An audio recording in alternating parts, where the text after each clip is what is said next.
and just kept saying, I'm so appreciative, I'm so glad you were there, because I had a mother figure who wasn't. Did you see the stuff from Darlene about the fire? Yeah. Thanks for the jobs.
Call to order, and it's 5:59. No, you can't call the order before 6. Yeah, okay, 1 second.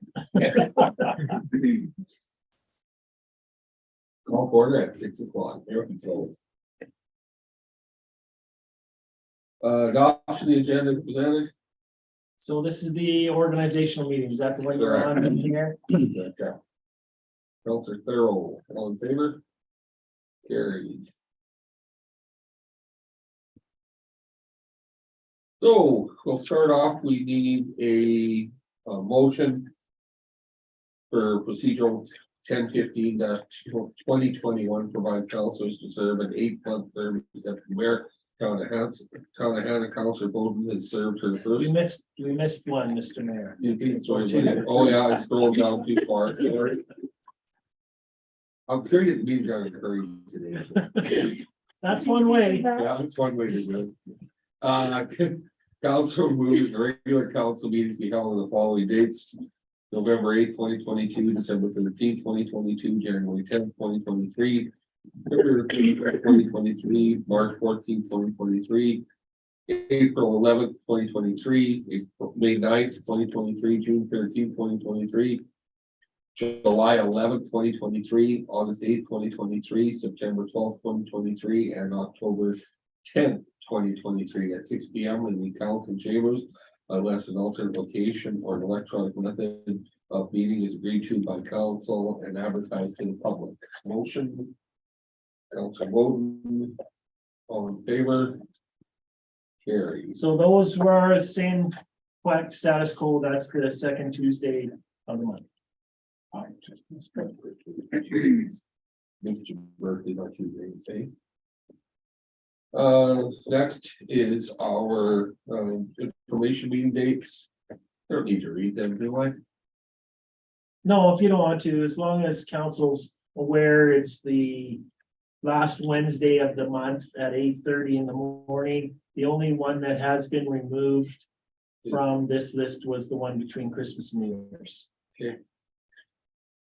Motion to accept the information meetings as presented. Councilor Murphy, all in favor? Carried.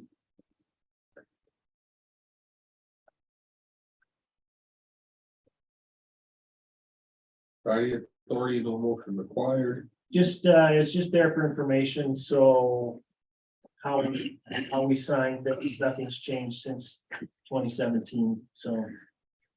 Deputy Mayor, the council procedure bylaw 1015-2021 provides councilors to serve 8 consecutive months as term deputy mayor from town of Hanna. Councilor Bowden has served the first term. Councilor Olson is serving the second term. Members of council will be appointed as deputy mayor in the following terms. Councilor Kroll, March 1st, 2023 to October 31st, 2023. Councilor Murphy, November 1st, 2023 to June 30th, 2024. Councilor Warwick, July 1st, 2024 to February 28th, 2025. And Councilor Thorough, March 1st, 2025 to October 31st, 2025. Motion. Councilor Olson. All in favor? Oh, vote in favor? I'm sorry. Carries.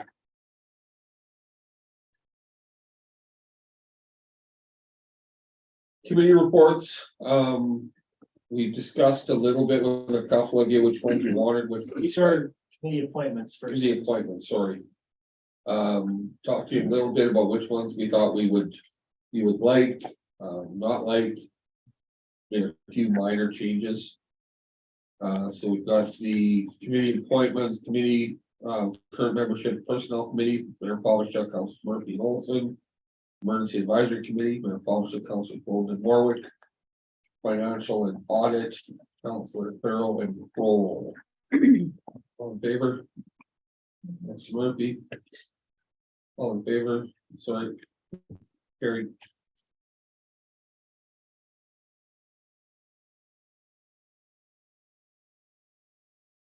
Representative appointments. This is the one we made a few changes on, nothing serious. Got Mr. Thorough involved, Councilor Thorough involved in the few. Everyone had a chance to take a look through the list.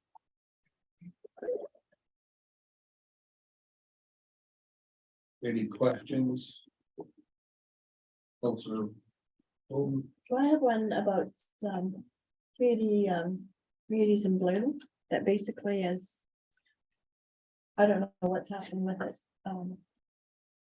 Communities in Bloom is, it's kind of basically not operating. they have not operated for the last 2 years, but they are meeting. Coming up sometime in October, later October, to see if there's any interest from the previous members to reinstate it and getting it active for 2023, so.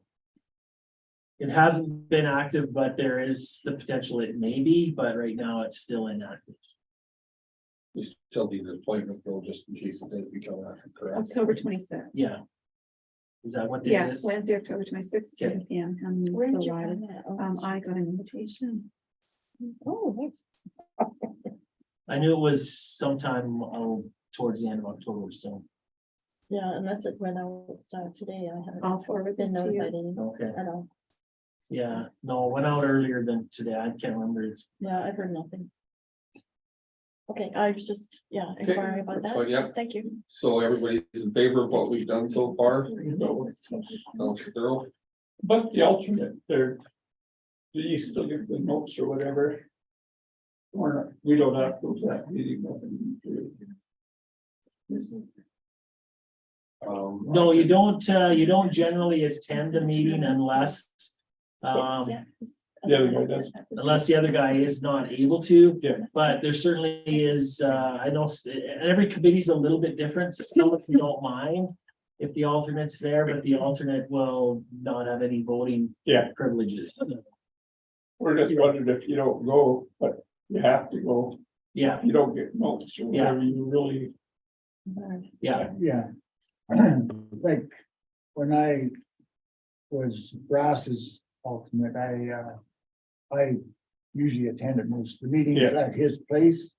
But I never, Yeah. I had no say or But nothing. at least you do what was going Yeah. on. But even prior to that, like, I'd sit in or he'd, give me a report on it and that, so. Oh, that's good. Yeah, that's, like, we have a meeting here coming up Oh, okay. and it's in Youngstown, and I was gonna ask Sean if he wanted you to Yeah. come. Just, to introduce you and stuff like that, so. But every committee doesn't operate that way. no, a lot of them, generally you won't find the alternates at the Yeah. meetings unless they're there in the acting capacity. No, And that's- it's a bit difficult at times if you haven't Yeah, been there. You hope that whoever's the regular appointee will fill you in on kind of what's on the agenda and what to expect and. Yeah, the regular Bristol users group, that was kind of a hard one and got there. Of course, thankfully, I knew quite a few people that were on the committee, so it was actually pretty easy to do. But. Okay. Motion to accept appointments. Council Warwick, in favor? Carried.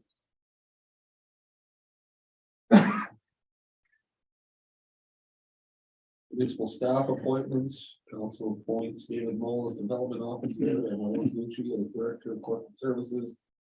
As development officer from town of Hanna, 1 year term. Motion. Councilor Carroll. Discussion. All in favor? Councilor Kroll, yeah. You have discussion, Councilor Kroll, or? Huh? You're good? Yeah. Okay. You had a little bit of a perplexed look with the delayed hand call, so I wanted to make sure. Second is council. Yeah, second one is council appoints David Ball as director of emergency management for the town of Hanna for a 1 year term. Motion by Councilor Olson. Discussion. All in favor? Carried.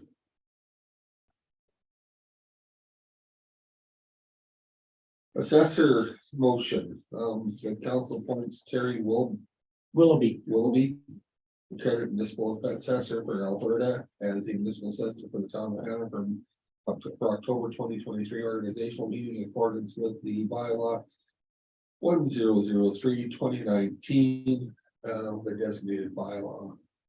Or designated officer bylaw, So just, yeah, further to this, Mr. Mayor, we do appoint, Mr. Willoughby annually, but we do have a contract with his that's company, what I was wondering. on a 5-year term. But we Okay. still are required to appoint Okay. him annually. as Yeah, a cause that secretary. was kind of the question. Yeah. Yeah, But yeah, council renewed his contract this past summer, so. motion. Council Murphy, sure, all in favor? Carried.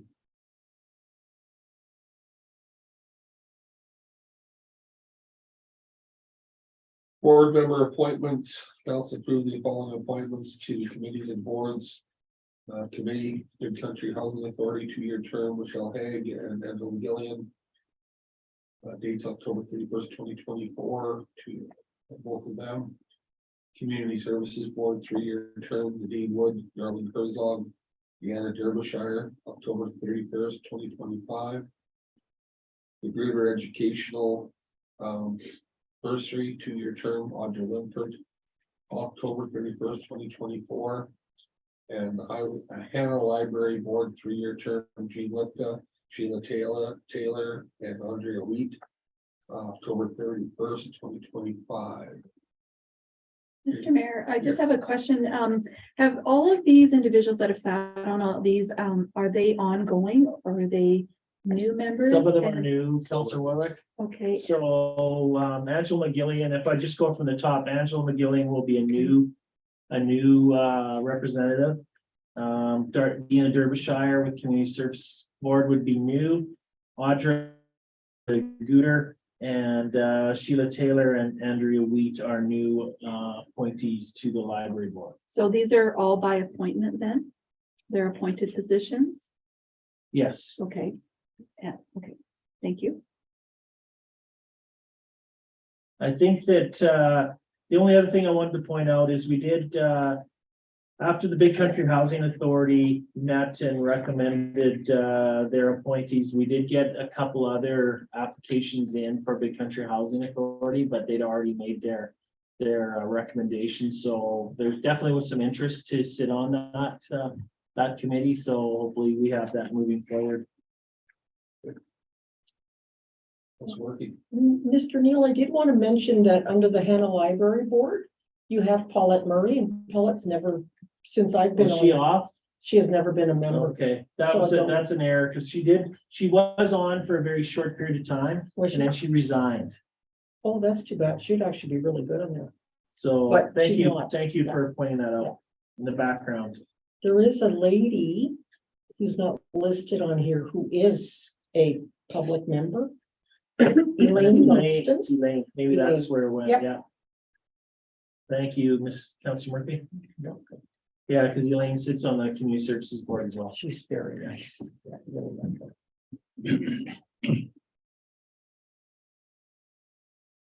You have a motion, no, I don't believe so. Well, motion to accept the appointments. Vern was, Vern's got his hand up, perfect. All in favor? Carried. Really? Like going to an auction and buying something, it was itchy nose. That starts next week. Oh, does it? You and your auctions. did you adjourn that? board I'm meeting? just scrolling through to make sure I didn't miss anything. Motion to adjourn at 6:14 PM. Someone else motion, I've done it too many times. No, Danny gets to do that. I get to- Oh, okay. One of them, one of my first, I have. Yeah. Second here, I gotta get back in, because I tried to open both seats up and save them, but it didn't work very good, so.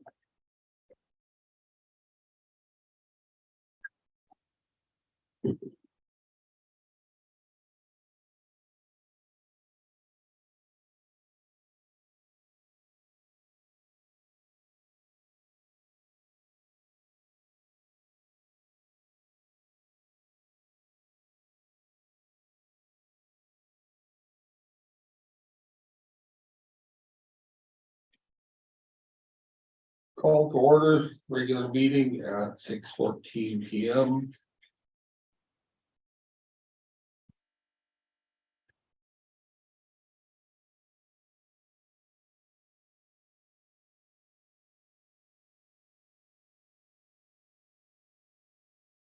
Any errors or omissions? Oh, you need to adopt the Oh, sorry. agenda. Jumped off the agenda as presented. Council Olson, That was delegations, carried. carried, yeah, sorry. Delegations, Mr. Moore, would you like to speak today? You sure? Okay. It's your opportunity.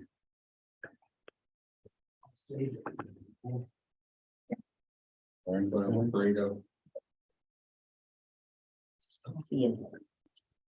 coffee and over, that's what it's all about. That's what it's People all don't about. Combined with coffee, so. Motion for the minutes of the last meeting. Any errors, omissions?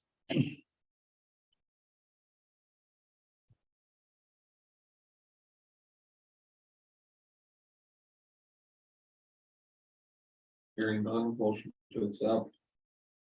Council Warwick.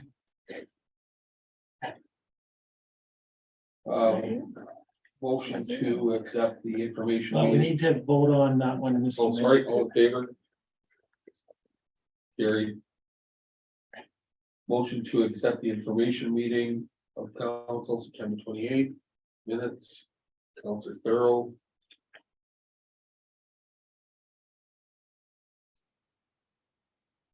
Discussion errors. All in favor? Carried.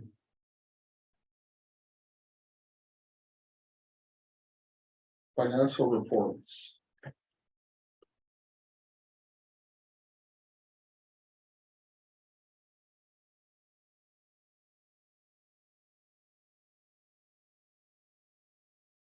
No questions. Councilor Warwick? Oh, just wait, mine's on the checking. On the, yeah, AP checking list. Sorry. Right. So that's the accounts payable. That's it. Oh, so, Yeah. okay, I just have one question, just that kept coming up over.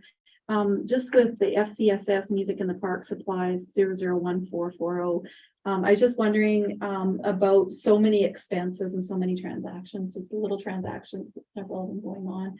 Was that in regards to the music in the park, just random supplies every week that they needed, or? Well, yeah, some of them might be, there would have been payments in music in the park to the artists.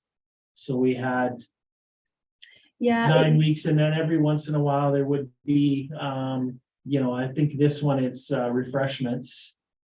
So they would provide the artists with refreshments each week. So sometimes they would be turned in every 2 weeks or 3 weeks or whatever, whenever they decided to, so. well, that makes sense, actually. I was just wondering, like, I was thinking, every time, do we keep needing so many supplies? What would it be that we would need so many little miscellaneous things every single week, But so. each week, the artists got But yes, that refreshments. makes sense then, yes. Following their- Okay, yes, Mosquito spray purchase too. I don't know where Yeah. from, but yeah, okay, that makes sense. And there was Just- water bottles Yeah. purchased. and That makes stuff. sense. Okay, So- thank you for that. Any other questions? So did we have a motion for accounts payable yet? No? Sorry, motion. Let's do motion. I'm Okay, good. Murphy. Yeah. I'm good on because I have it here. I was struggling getting downloaded. I'm ready now. Council Murphy. Any more discussion? Right.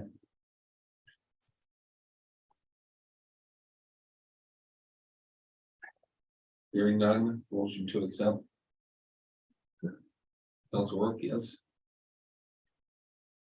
Perfect. I'm struggling too, girls. We're good here. Statement of revenue.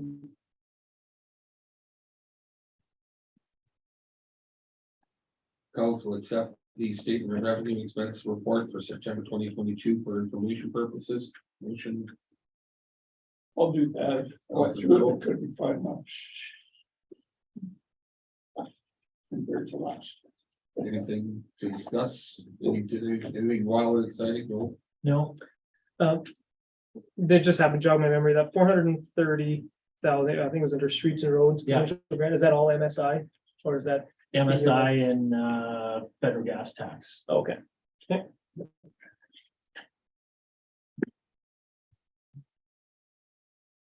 All in favor? Carried.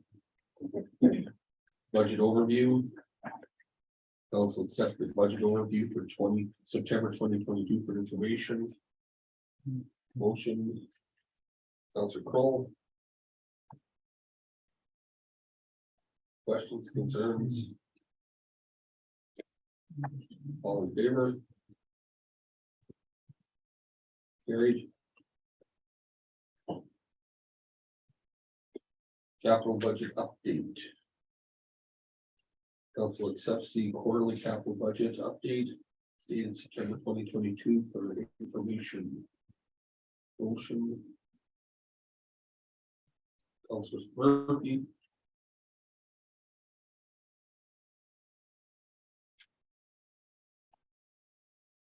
See Fred's got his grinding on there, so you good there, bud? Yeah. Okay, no, I just, when I see you, when you're leaving into it, I keep thinking you got something you want to point out, Councilor Olson.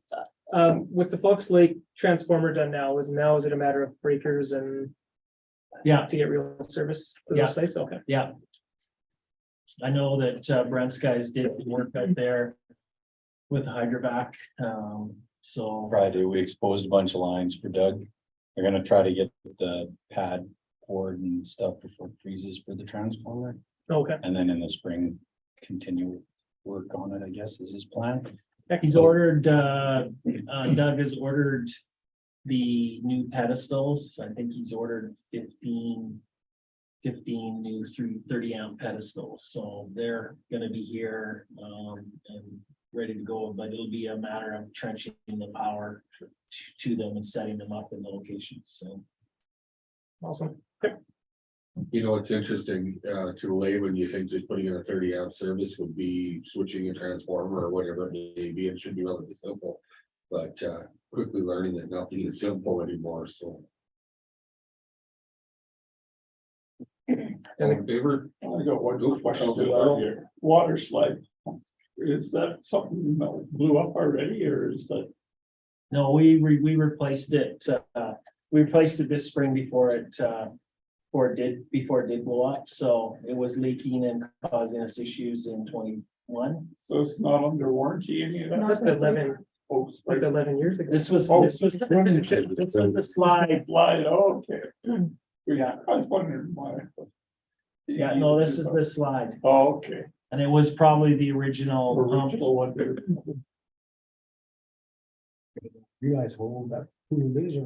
Yeah, Yeah, 16 years. 16. Was it that one? Yeah. Boy, I didn't so like. I think it was 2006. I think it was. Original jersey for that. Cool. Yeah, Yeah, trust me. yeah.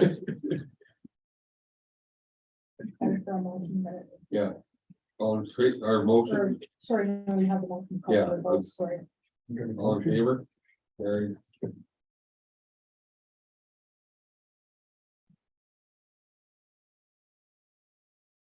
Committee reports. Community Service Board.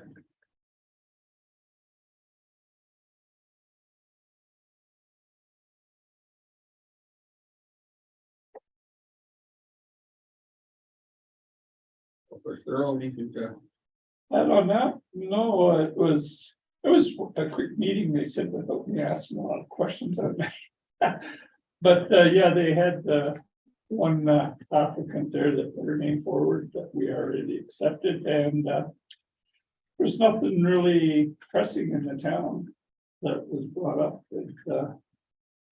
the teen club is getting more active again and, everything, so that was good to see that they're get their yearly projects put out and then Kim there and give us a half-hour speech. Yeah, I was the loud one, long one. Yeah, Oh, boy. but I covered 3 months there in one, what? I think got everybody up to snuff on what the town was doing, so. It was a good meeting, we're lacking 3 people, for illness and everything else, so.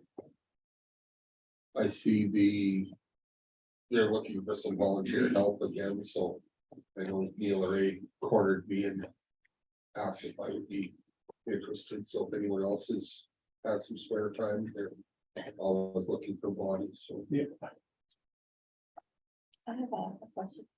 Councilman, So did you discuss anything to do with the community services grant within that, or is that?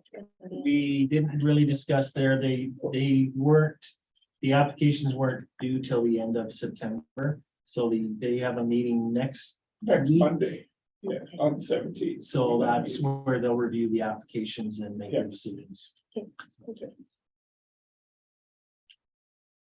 It'll be nice, we'll have them, I think all of them In person. in person. any other questions of Mr. Thurl or Mr. Dill? Town and municipal. I don't know if we had a motion. Do You you have a Should we motion? do them both once again? Or do you got it, sorry. Oh, separate motion. Council accepts the following committee reports for information, community services board meeting September 19, 2022. Motion. Councilor Thurl, all in favor? Carried. Municipal Planning Commission, October 4th meeting. Motion before or after? No, no. Before. Good, yeah. Motion municipal planning commission meeting October 4th, minutes October 4th, 2022, motion, Thank you, Councilor Mr. Olson. Mayor. discussion. Anything new? Nothing in it. It's all there. There's 2 approvals and a restaurant. 2 new businesses and another sign extension. All in favor? Carried. Yeah, Steve. Reports. Okay, thanks, Mr. Mayor. Just an update to the senior amenities zone project. So talking with them today, they anticipate they'll be paving possibly as early as Thursday, if not Friday and Saturday. They figure 2 days. They'll have both trails paved and ready to go. So that's moving along. The other thing I just wanted to spend a little bit of time on, and Councilor Olson can chime in whenever he wishes. So Palliser Regional Municipal Services have been doing a bunch of work on their organizational capacity. They're reviewing their operations, service expectations, confirming needs, priorities, and support from the members, and ongoing financial sustainability of the organization. So they've done a number of things. At the end of the day, they basically come back and said that they probably are shy in terms of their staffing complement when compared to other similar organizations, and they are looking at bringing in 2 full-time equivalents, one on the development side, excuse me, and the other with some initial subdivision planning work. So following this and creating a budget moving forward, their budget has we're expecting the budget for 2023 to be up about $200,000 from 2022. And kind of where they've been at over the last number of years. They've also been looking at the funding formula, how it's been designed and derived, and the different permutations. At the end of the day, I think we've got based on the new budget, I think we've got a good requisition or a good funding formula. It will mean from the town of Hannah's perspective that our requisition, which was 33,000 in 2022, will go up to 39,000 in 2023, 44,000 in 2024, and 50,000 in 2025. At that point in time, we should be on a fairly level playing field, and shouldn't be any, unless if there are any increases, they would be minor adjustments annually. This has been over the 3-year period is phased in. So Palliser will be using funding their shortfall in years 1 and years 2 out of their reserves. So it's not a big hit. We would have went from 33 to 50. A lot of the others would have went up 100, 150%. And so just wasn't felt that that was the right thing to do. So they're gonna phase it in over a 3-year period. And then I think we should be on a fairly level playing field, and I think we're in a good position to move forward. Fortunately, Palliser had some reserves that they could utilize.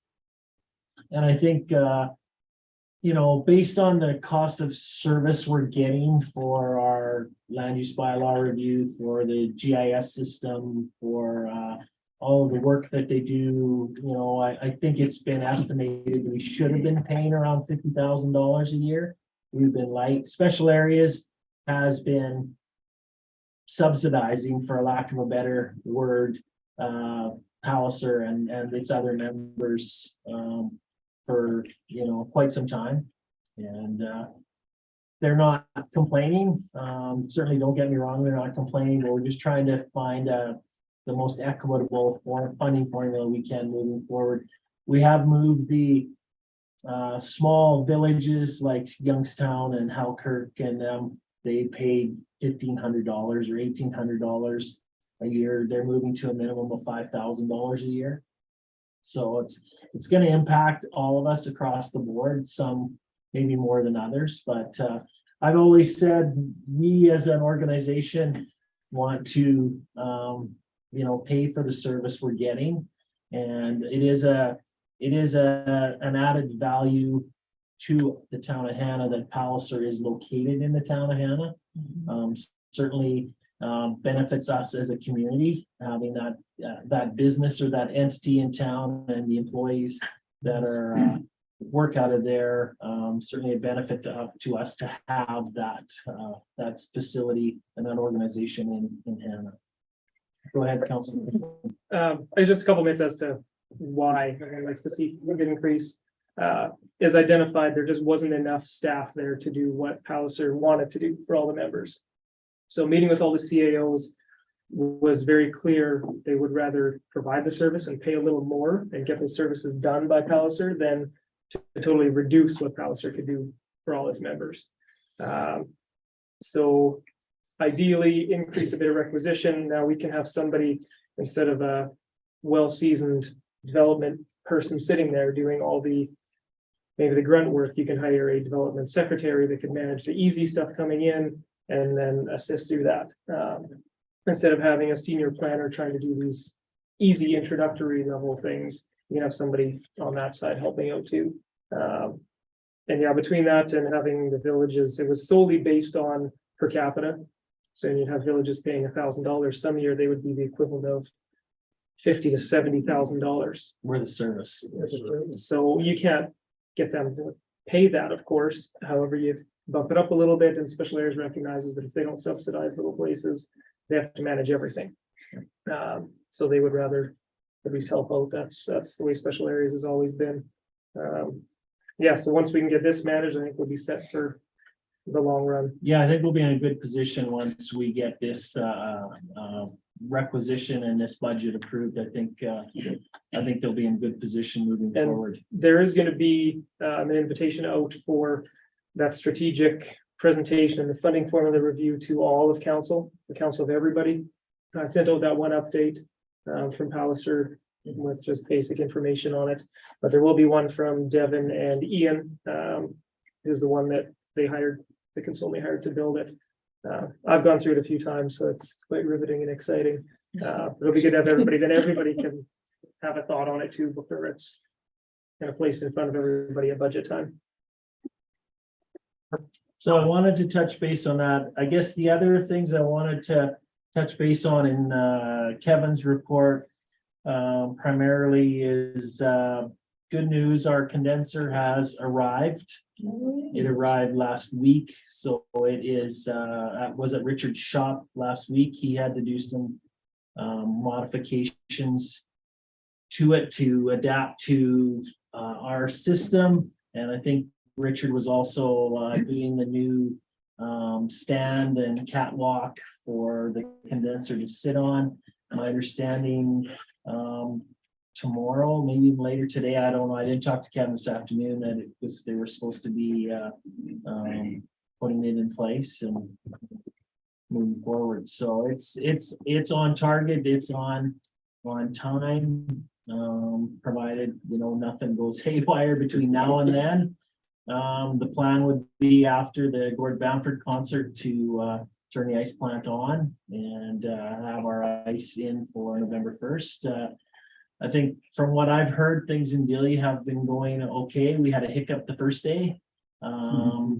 With humidity, they just left the rink for the weekend and didn't do anything. And so they went in there that day to open it up, but it was just couldn't see from one end to the other. So, but I think other than that, I haven't heard anything else that it hasn't been going according to plan. So that was good news. And was one of our concerns, with supply chain issues. Are things going to arrive when they say they're going to arrive, especially when they're coming from the States? And they did. So now it's here. Everything's somewhat in our control.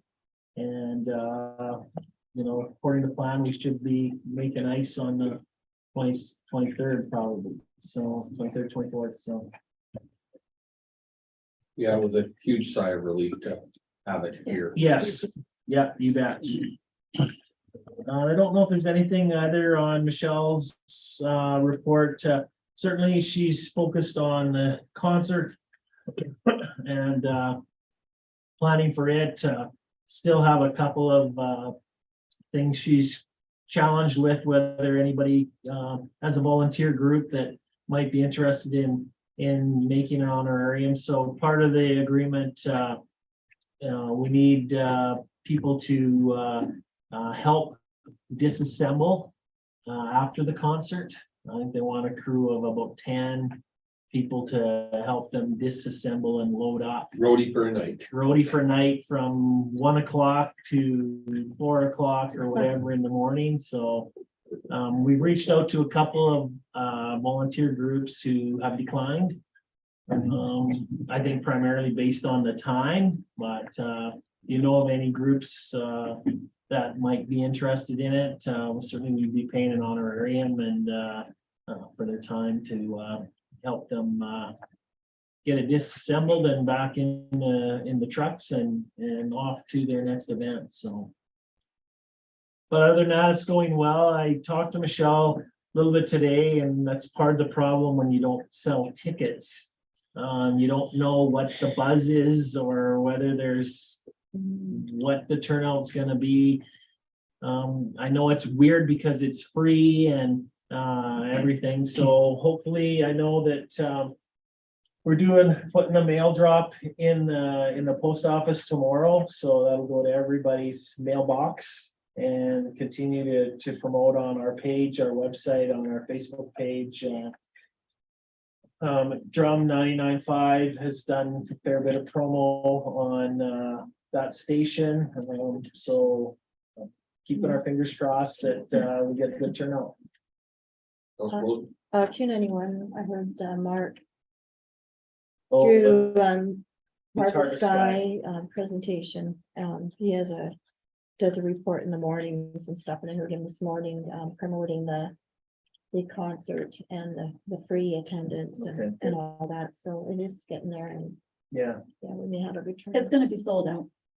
Everybody's. I like talking about your, I like your They are optimism. talking about it everywhere. Mhm. I have people that Okay, text good, me today good. from Medicine Hat. How many can we bring? Are we Okay. guaranteed in? I said, no No. guaranteeing in. Be there early. Okay, But That's it's going to awesome. be a sold out show.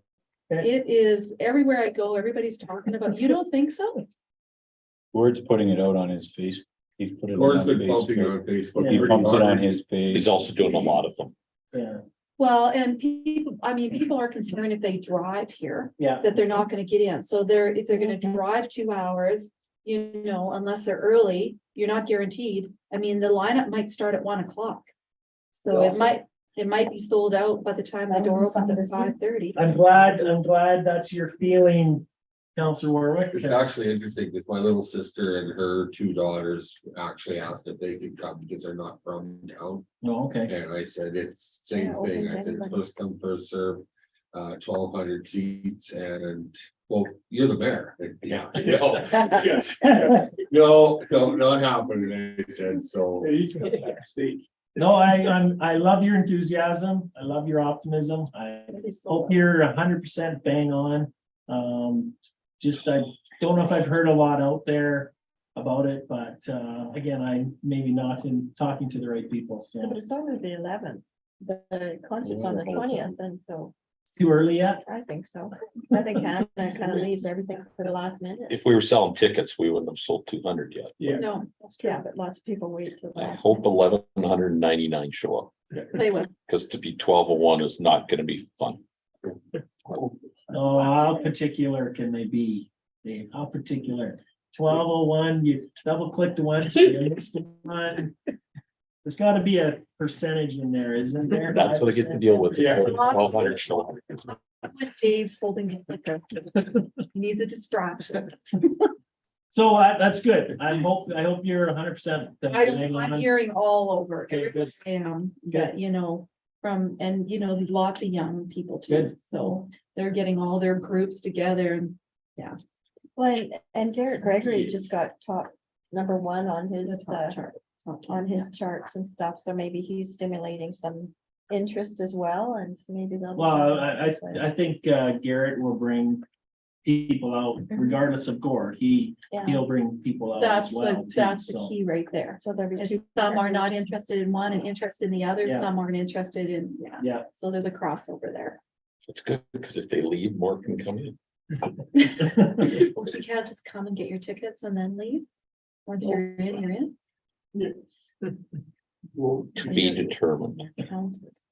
working on that. He determines. You don't even have an advertised. I was notified today that it's a waste of taxpayers' money. So I'm sharing it with everybody. So It's free. you know I that, said- you know, did you inform them that it is, don't get me wrong, it is taxpayers' money. It's federal. It's federal. I said, that didn't go down well because her opinion of the federal party is worse than her opinion. So they'd rather be lighted on fire. Absolutely. Yep. Well, But at this point in time, what my response to those individuals who say there's only one taxpayer, they're 100% right. But at the end of the day, if we don't spend that money, They will not further. it's going to somebody else and somebody else is gonna Yeah, spend you it. can't put it somewhere else. They're not gonna reduce your Sure. federal taxes because of that, so. Thank you. I'm glad that's what I said. Yeah. Yeah, no, they're not gonna let you put up a new light standard if you don't use the money for the roads. But You know. the main point had, sorry about that, Councilor Crowe. The main point was she didn't want country music, she wanted old rock. No. So we finally got that out and it turns out that's what she wanted. So I promised next time we'll try and get some, maybe You Prism or can't April satisfy wine. everybody. It's tough. They're still out there. Okay, that's all I have, Mr. Mayor, unless there's any other questions. All good? That would bring us to, Any word, just- I'm sorry, any word on the Hector Hunter Park as well, or? I could- Because you already mentioned. it. Well, it'll be done when I said Sure. paving, it'll be- That- that's with it as well. They Okay, should be paid It's the both paving. areas. Okay. okay, I'm sorry, I did. call. Yeah. Thank you. Both areas will be paved, hopefully by the end of the day, Saturday. And is that weather permitting? Yeah, still is weather permitting. The forecast is getting a little more like normal fall, so, No, that's great. but still probably better than then fall should be at this point in time. Thank you. Mr. Olson, No, Forgot Mr. Lori, Lori,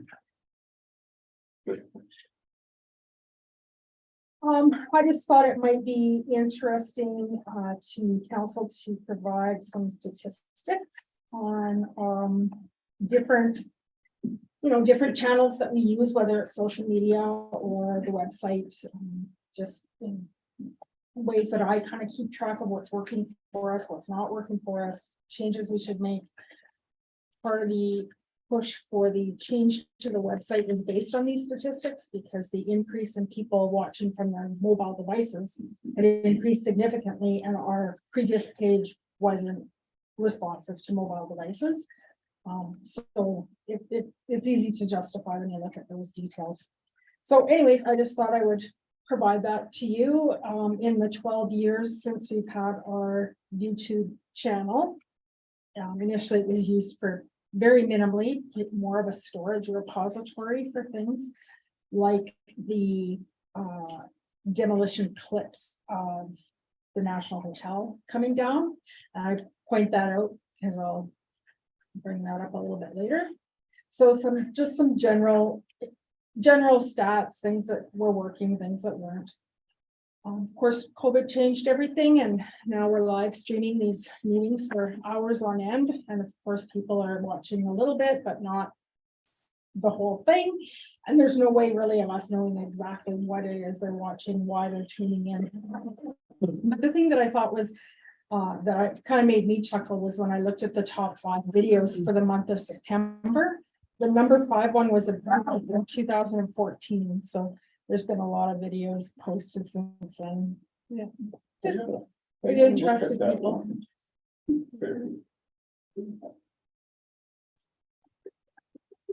Oh, yeah, yeah. So if anybody has any questions about interpretation, I'll try. It's just all words. It's a little bit sometimes, but. well, the neat thing about the numbers is you can kind of do with them what you like and manipulate, well, not manipulate them, but take whichever ones that Oh, yeah, there's thousands of different reports stats. and I just swings and yeah. pulled a few that I thought were of interest. How they're getting there, where they're coming from. I have to go back to the March 9th, 21 council meeting. With it being the most watched, can't remember, we did that meeting, but there's 142 watching live, so. Yeah, that was, it might have been the start of COVID, maybe. No, COVID was in 20. Okay. Yeah, beginning of March and 20, if you went to the last Oilers game in February of that. You schedule your life. You remember things based on hockey games. Well, it was the last game that they played in Edmonton for until it went Into the bubble. Yeah. Ah. No, I can't believe there's no 13 to 24-year-old watching us. I'm just astonished. They're probably on some app that I'm not even. Yeah.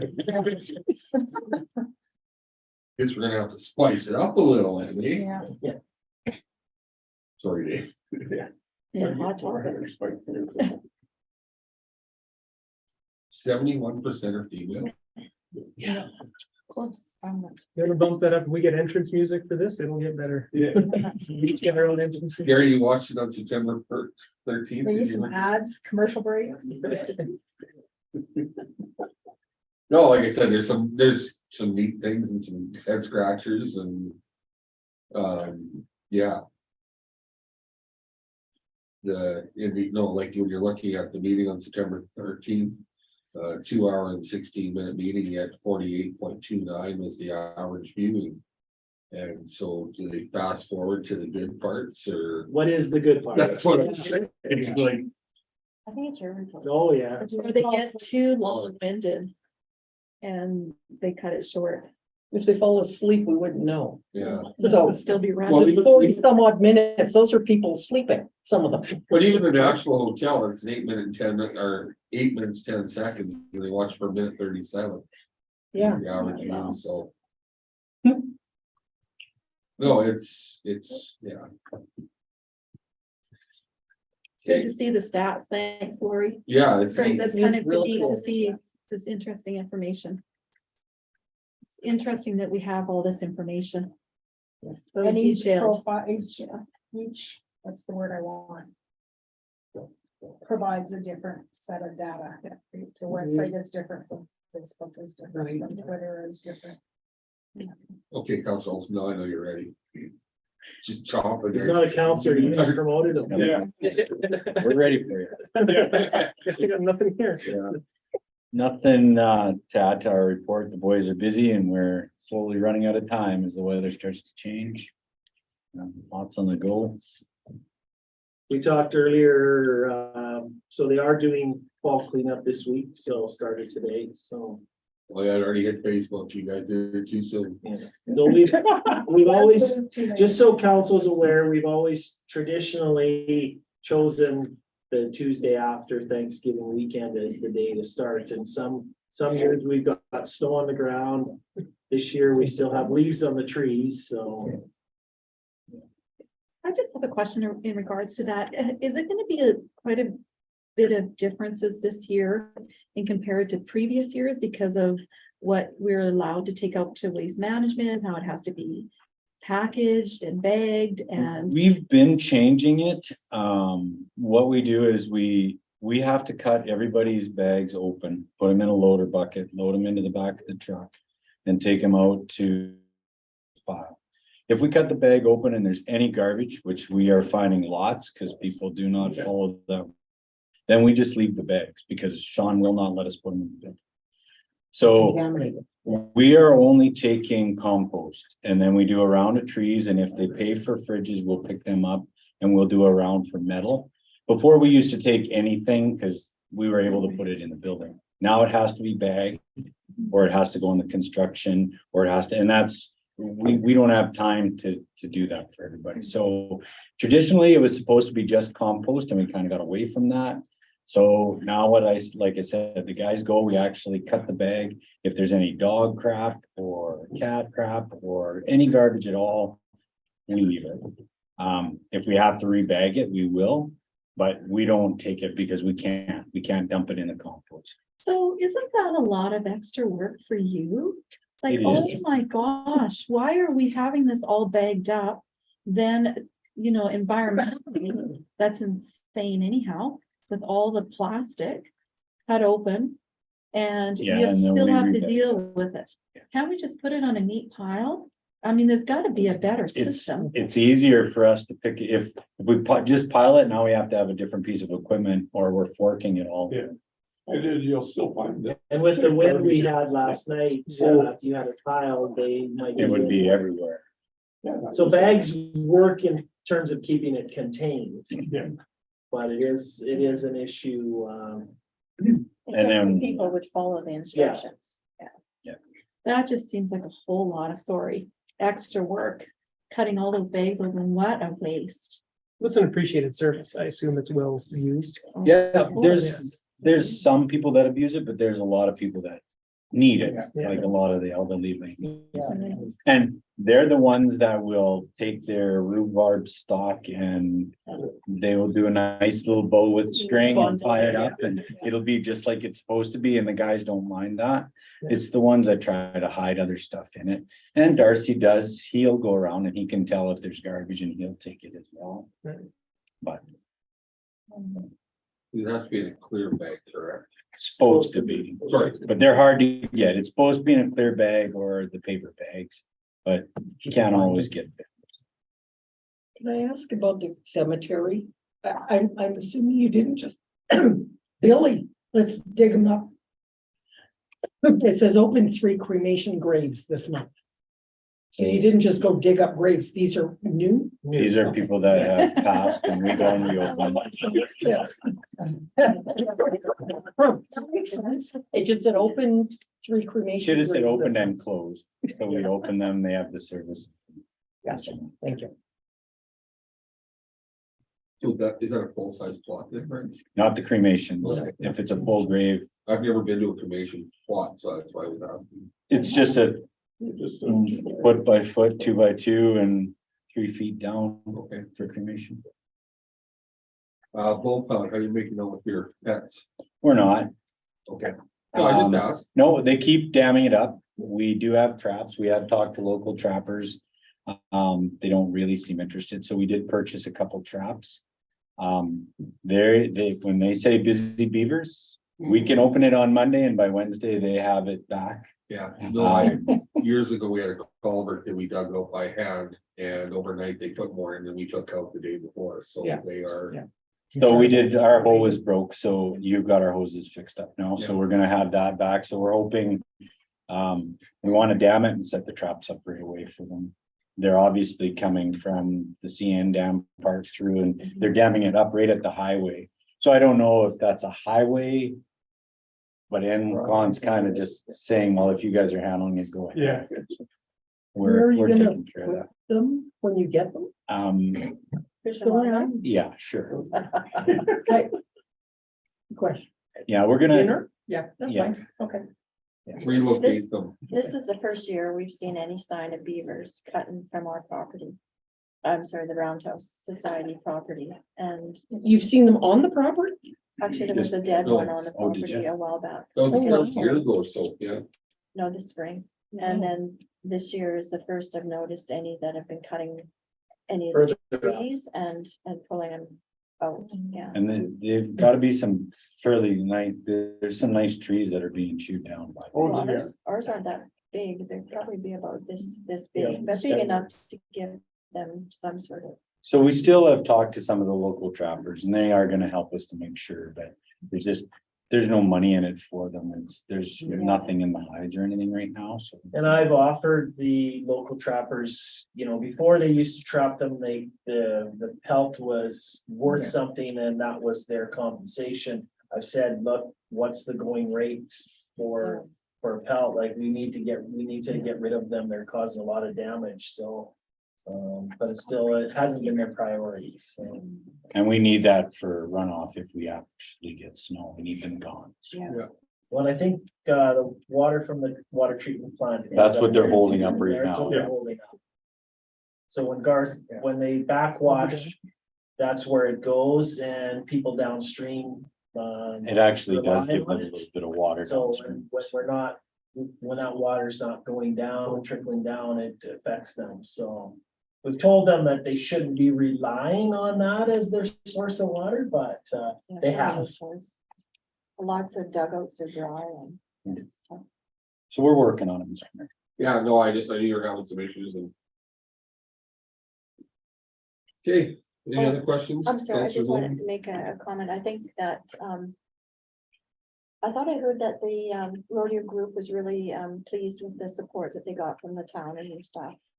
And so just wondering if there is a possibility of putting a dumpster sort of where they park their trailers, so that if some of them have to clean out their trailers, they could put them in the dumpster, sort of on the west side of the curling rink or something. That's a possibility.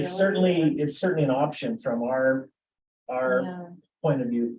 For me, it would just be a cost thing, right? Yeah, well, I've heard quite a few complaints about horse manure being around in front of the community center, in front of senior circle and that sort of thing.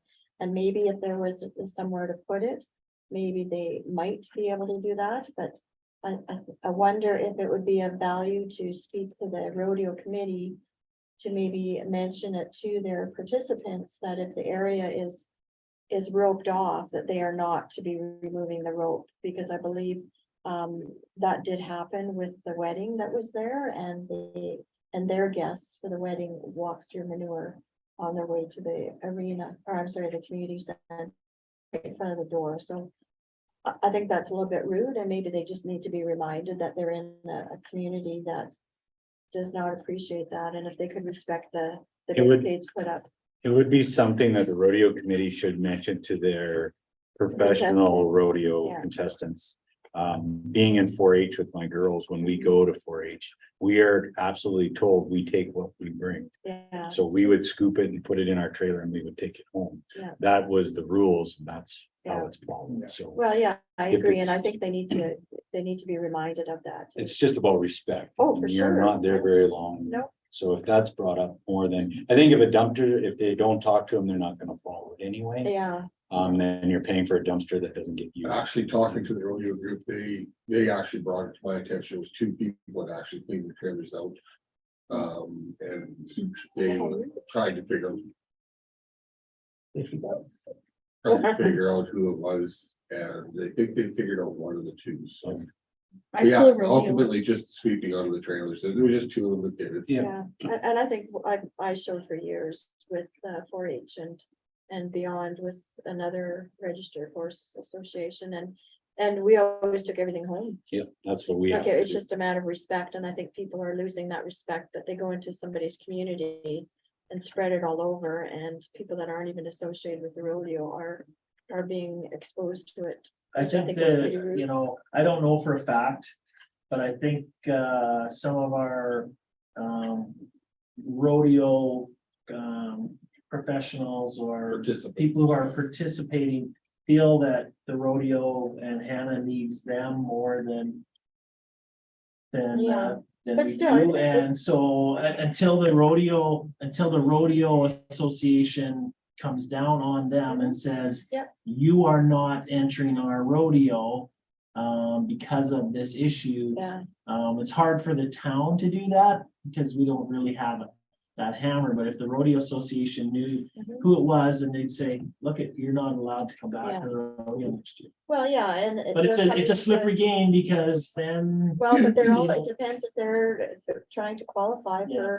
for CPR, you know, if they are trying to qualify, then they need this rodeo. And so I think it's a mutual respect that each Oh, one has to, and I 100%. think it's definite that the town or that the contestants need to be reminded that you're in another community and respect it, or you're gonna alienate all the ones that are. The association, that's up to the association, to really the rodeo association. Well, that's what I agree, yeah. Because even high school rodeo, whatever you dropped, you took that back. Mhm. We filled our trailers up and you took it out of the community. You never left it in the Yeah. community, even though there was a field right there, lots of people, we scooped it up and took it out. So it's up to the association or the organization. Yeah, I to put agree, that word yeah, out there. I agree too. It's really surprising, But- to be honest, because they Right. know every Oh, town yeah, they go that's to. right. Yeah, They're just showing disrespect. Yeah. And we had a few more neighbors who voiced their opinion this year, I think, than in the past. And in a way, it's kind of valid, because Well, we have again, to- yes, there was a It is for wedding sure, yeah. scheduled. Can you Yeah. imagine? Yeah. we have to remember too that there wasn't a rodeo here for the previous 2 years. So, For all the new Regardless, it people. doesn't no, mean that does that- retarded, but it's still, Yeah, you know, But- it still is, it is a total lack of respect. Yeah. But From I those wonder- cowboys, 100%. but I wonder if it could Or be something cowgirls. Yeah. that maybe The town, we, we the should, town, yeah, yeah. can contact the committee and ask if they do remind their participants to please clean up after themselves. The challenge will be, Counselor Bowden, 100%, we could talk to the rodeo association about, yeah, we'll remind them. Yeah, well, that's all we It's- can do, right? But until something actually happens and someone's But it's no, caught and, yeah, it's no different. I mean, there was probably 70 trailers there. Yeah. And 2 cleaned up. yeah, But not even, Those are the not ones even have that, the Danny, impact. just if we tie up for the day and they do. Yeah, it no, I realize that, But there was the 2 bigger piles. Yeah. And it will, in all fairness, you can harrow it out and it'll disappear. It's not like cows. But the difference is you're in a town, when we went to Forestburg or we go wherever, if we want the privilege Yeah. of being back there, Yeah. we take what we put down. Yeah. And even when we went to the Calgary Stampede, we had to clean out our stalls for our horses and stuff. I was So, more disappointed with the horse pulling out on between the road and. yeah.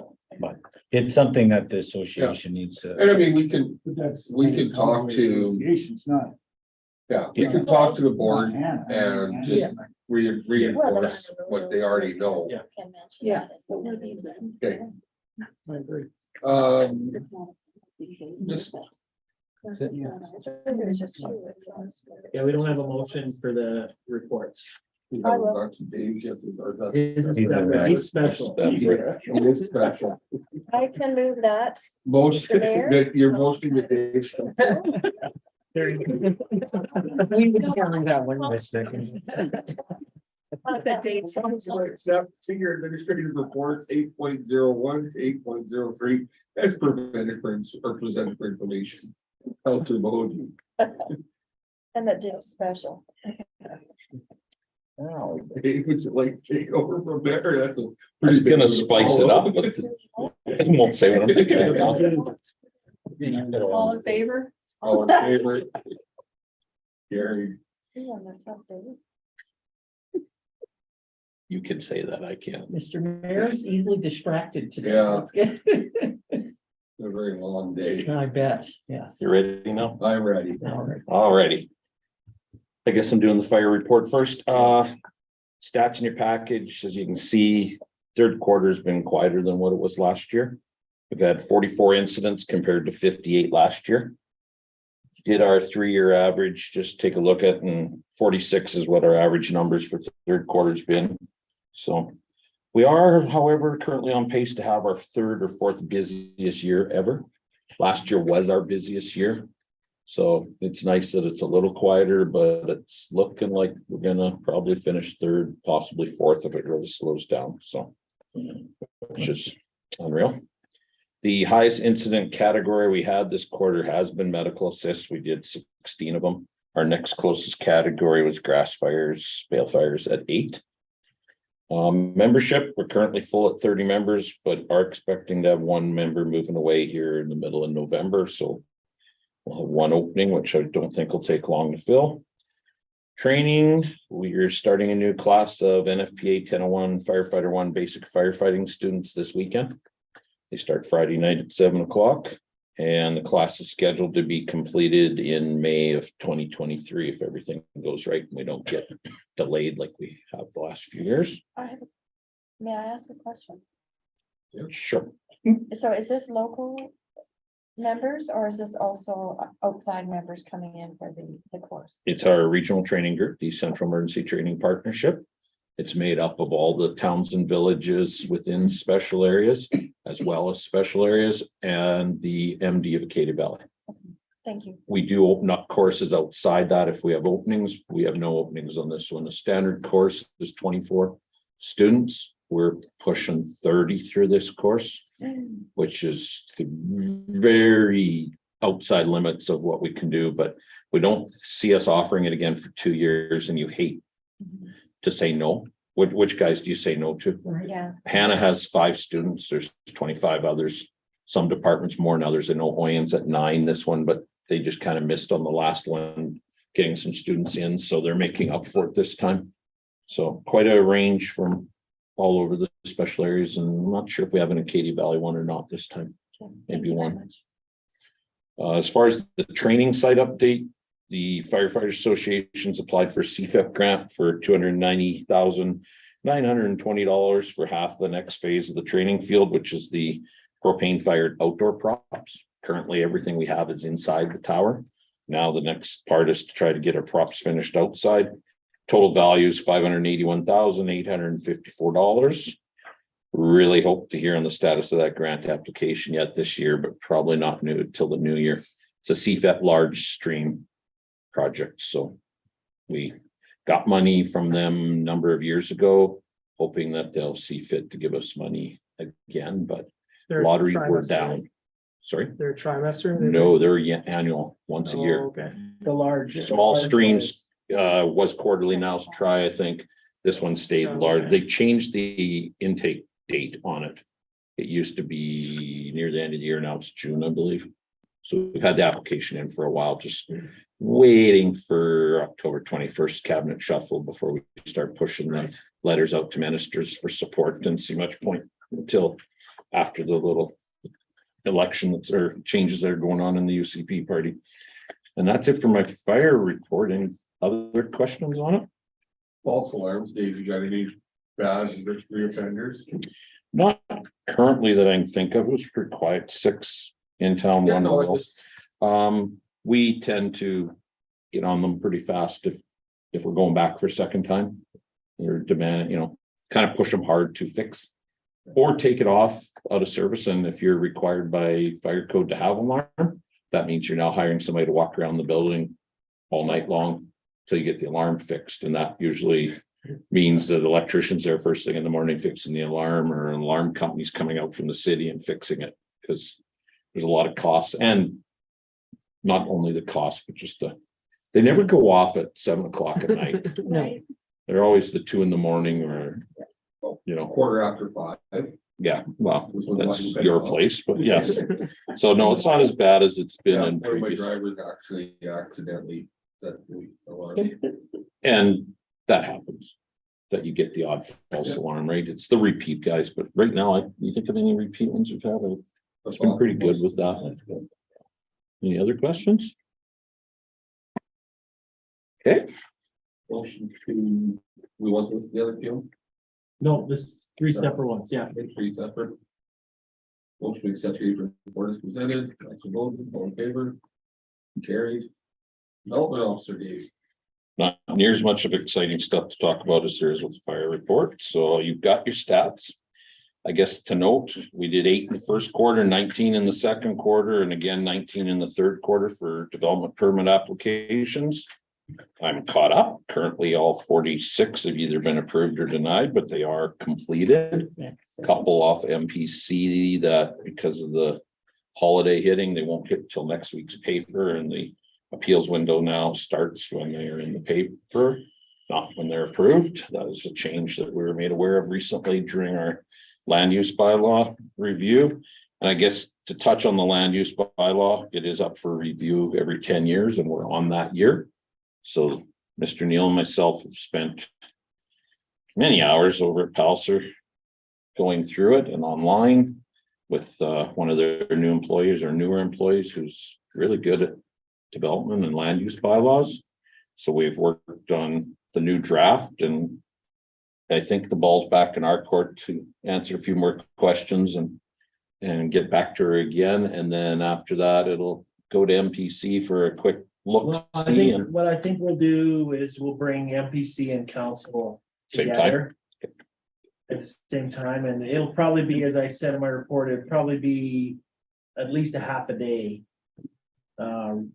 Review of what the proposed changes are and get the sense from council where they're at with those changes before we go out to the public to promote the new land use bylaw and what those changes may be. So there will be some significant changes on the zoning districts commercially, so and I think good changes, and some changes on signs and signage that will make it I think much smoother transition. And so I think some good discussion, and we'll go through that with you, and if council and MPC are good with the draft, then we'll get it out to the public and probably have an open house or two and invite people to come and hear the presentation, hear the changes, and provide any comments they might have. So I think we should do them separate meetings, so Councillor Olson and Councillor Bodine have the opportunity to sit through 2 half-day sessions. We gotta get the right amount of chickens in there. Hens, there's a difference between chickens I'm and hens. curious as to No, there what isn't. kind Hens are of female. gold-plated toilet seat are you gonna put in for $500,000 just for interior Yes, reno? chicken. That's pretty good. What number are you looking at, sorry? I'm Councillor? looking at D3622 construction, interior renovations for $500,000. That's pretty nice renos, 400 Pioneer Trail. Yes, it's an office building, a lot of office stuff. Being Oh, put it's in. not a house. It's not a house. Okay, It's a commercial property, I'm one of the go. That's a Um, gold-plated toilet seat for sure. wind farm. Yeah. Wind farm, the name's escaping me right now. TransAlta, TransCanada, one of the. Yeah, which one? TransAlta. I get I believe that it mixed is. up. Yeah, I believe it's TransAlta. They've leased a building, behind the Roundup Center as their, That's right. Yep. Operations center. Yep. So they're I- doing some work there. I question but that's the value they gave me. Usually I can only question if somebody seems low. Not even the So- building. No, I was intrigued. They're definitely not trying to cut a low ball us. There's a lot of electrical going in as Must far be. as testing and development. Yes. They're in the shop a couple, 3 times a day. So it's pretty interesting, some of the stuff that they're, To order like a widget and a doohickey. no, actually, they're picking stuff up and then, you make small talk with them as to what their project of the day Really is. nice guys, I met. They've actually been winded out quite a bit, which I find ironic. So basically, anything much more than you can blow by your body shuts them down. Trying to put a blade on a tower that's 234 feet, I believe the number is. It's not easy to do when there's a breeze. So it's ironic that wind towers get winded out, so. That's funny. And Siemens is for being a big company, some of the stuff that comes and goes. Like they'll have a package for tower B4. And when that tower B4 is up, all that hardware and stuff for that assembly comes back to my shop and goes back to Texas, and then the package for B5 will come. Yeah, And it's the exact same, but every time it comes out, it's been retested and calibrated and hoses are inspected and so on and so forth. And it's the amount of freight in and out for the wind farms are just huge. So, Any other questions? We'll have a decent amount of development and a decent amount of, cost for development. too, Considering there's not, generally what drives our bigger numbers are if there's $10 million at the school or something big. There's, a few decent sized ones here, but there's a lot of medium sized ones, so. Add in total, let's see what we're at dollar value and till I do you guys' annual report, I'll have something to compare to for last year. motion council accept Canada Development Permit Statistics 2022 third quarter activity response for information. Thanks to Development Officer David Wall for his first presentation this evening. Threads are getting tight.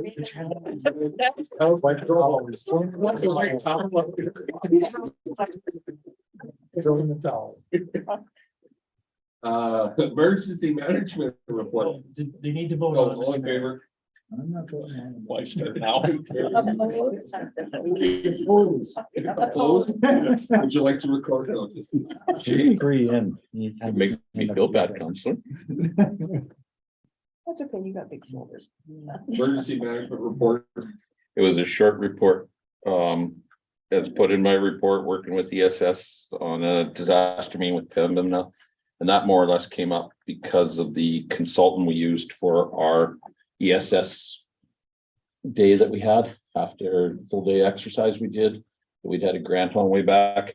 They reached out to Michelle Tays on hey, we're working with Pembina. Can you help us facilitate something or put us in contact with the right people? Because somebody in their organization still had her name down. So we're hosting it at the fire hall on October 19th, and sounds like we got some disaster and police coming out of possibly Three Hills, and I know Oyon's been invited in special areas, so we're basically catching a wide chunk of their pipeline through here, so. I was gonna say, so Pembina is a very large project that goes through our community, relatively close to our community.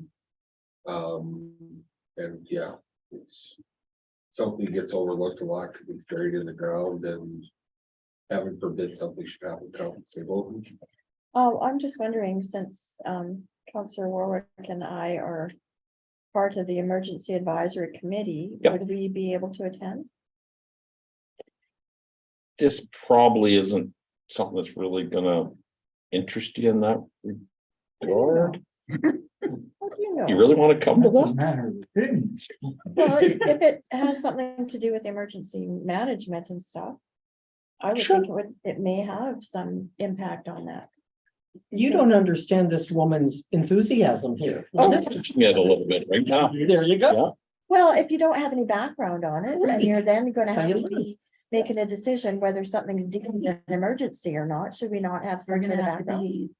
See, it won't, That it decision. won't, You're not on the it front line. won't impact the town of Hanna as as much as it'll impact the rural areas, but, so we might not be the town of Hanna that's declaring the state of emergency. If anything, it might be a regional state of emergency, but But you might understand the process that's involved with that. too. This is a corporate one, so it'll be a little different than what we'd probably expose you to start with, but I can Just check some- and see if they, Or is there some other course or well, some, we're gonna be doing, the MEOC course. I'm sorry, I should be speaking for myself, not council. so Dave, don't use acronyms. Sorry, the municipal elected officials course that got messed up last year and with change of directors, and then we tried to do it with a couple dates, and the guy that has to teach it canceled it because he was sick, and then we almost were ready to book it again, and then with a council vacancy, I waited Mhm. until we got our newest counselor on board, because no sense doing it to do it again. I'm targeting December, but I tell right now, probably in talking with the CAO after this about the budget meetings and that he'll probably have coming up, whether or not we probably push it into the new year, into January. It's been this long already, so. Dave, have you ever, I know at Elks Point, we used to do a bus accident or. Mocks. Yeah, So we're obligated to do one exercise of certain size every so often. It's changed so much, so I'm not gonna quote you the frequency. We met that criteria by doing tabletop exercise in Okay. Youngstown with our regional group. We're part of a regional emergency management with special areas.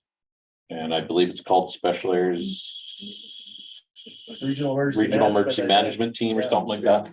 They wanted us to name it something else, but we just liked hanging them because we're hoping if your name's in it, you'll look after more of it. So that was in Youngstown back, oh boy.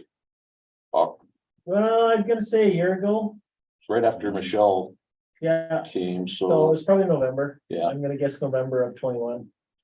so we're just Yeah. now, that met our criteria, so we're legally ticked yeah, off and on that. that's fine. The only reason I was asking is, years and years ago, we did one at Elk Point with. A cattle trailer and a school bus. And it actually involved the town of St. Paul, the town of Elk Point. Town of Bonnyville and the two reserves that are nearby, and it was a full scale. Emergency.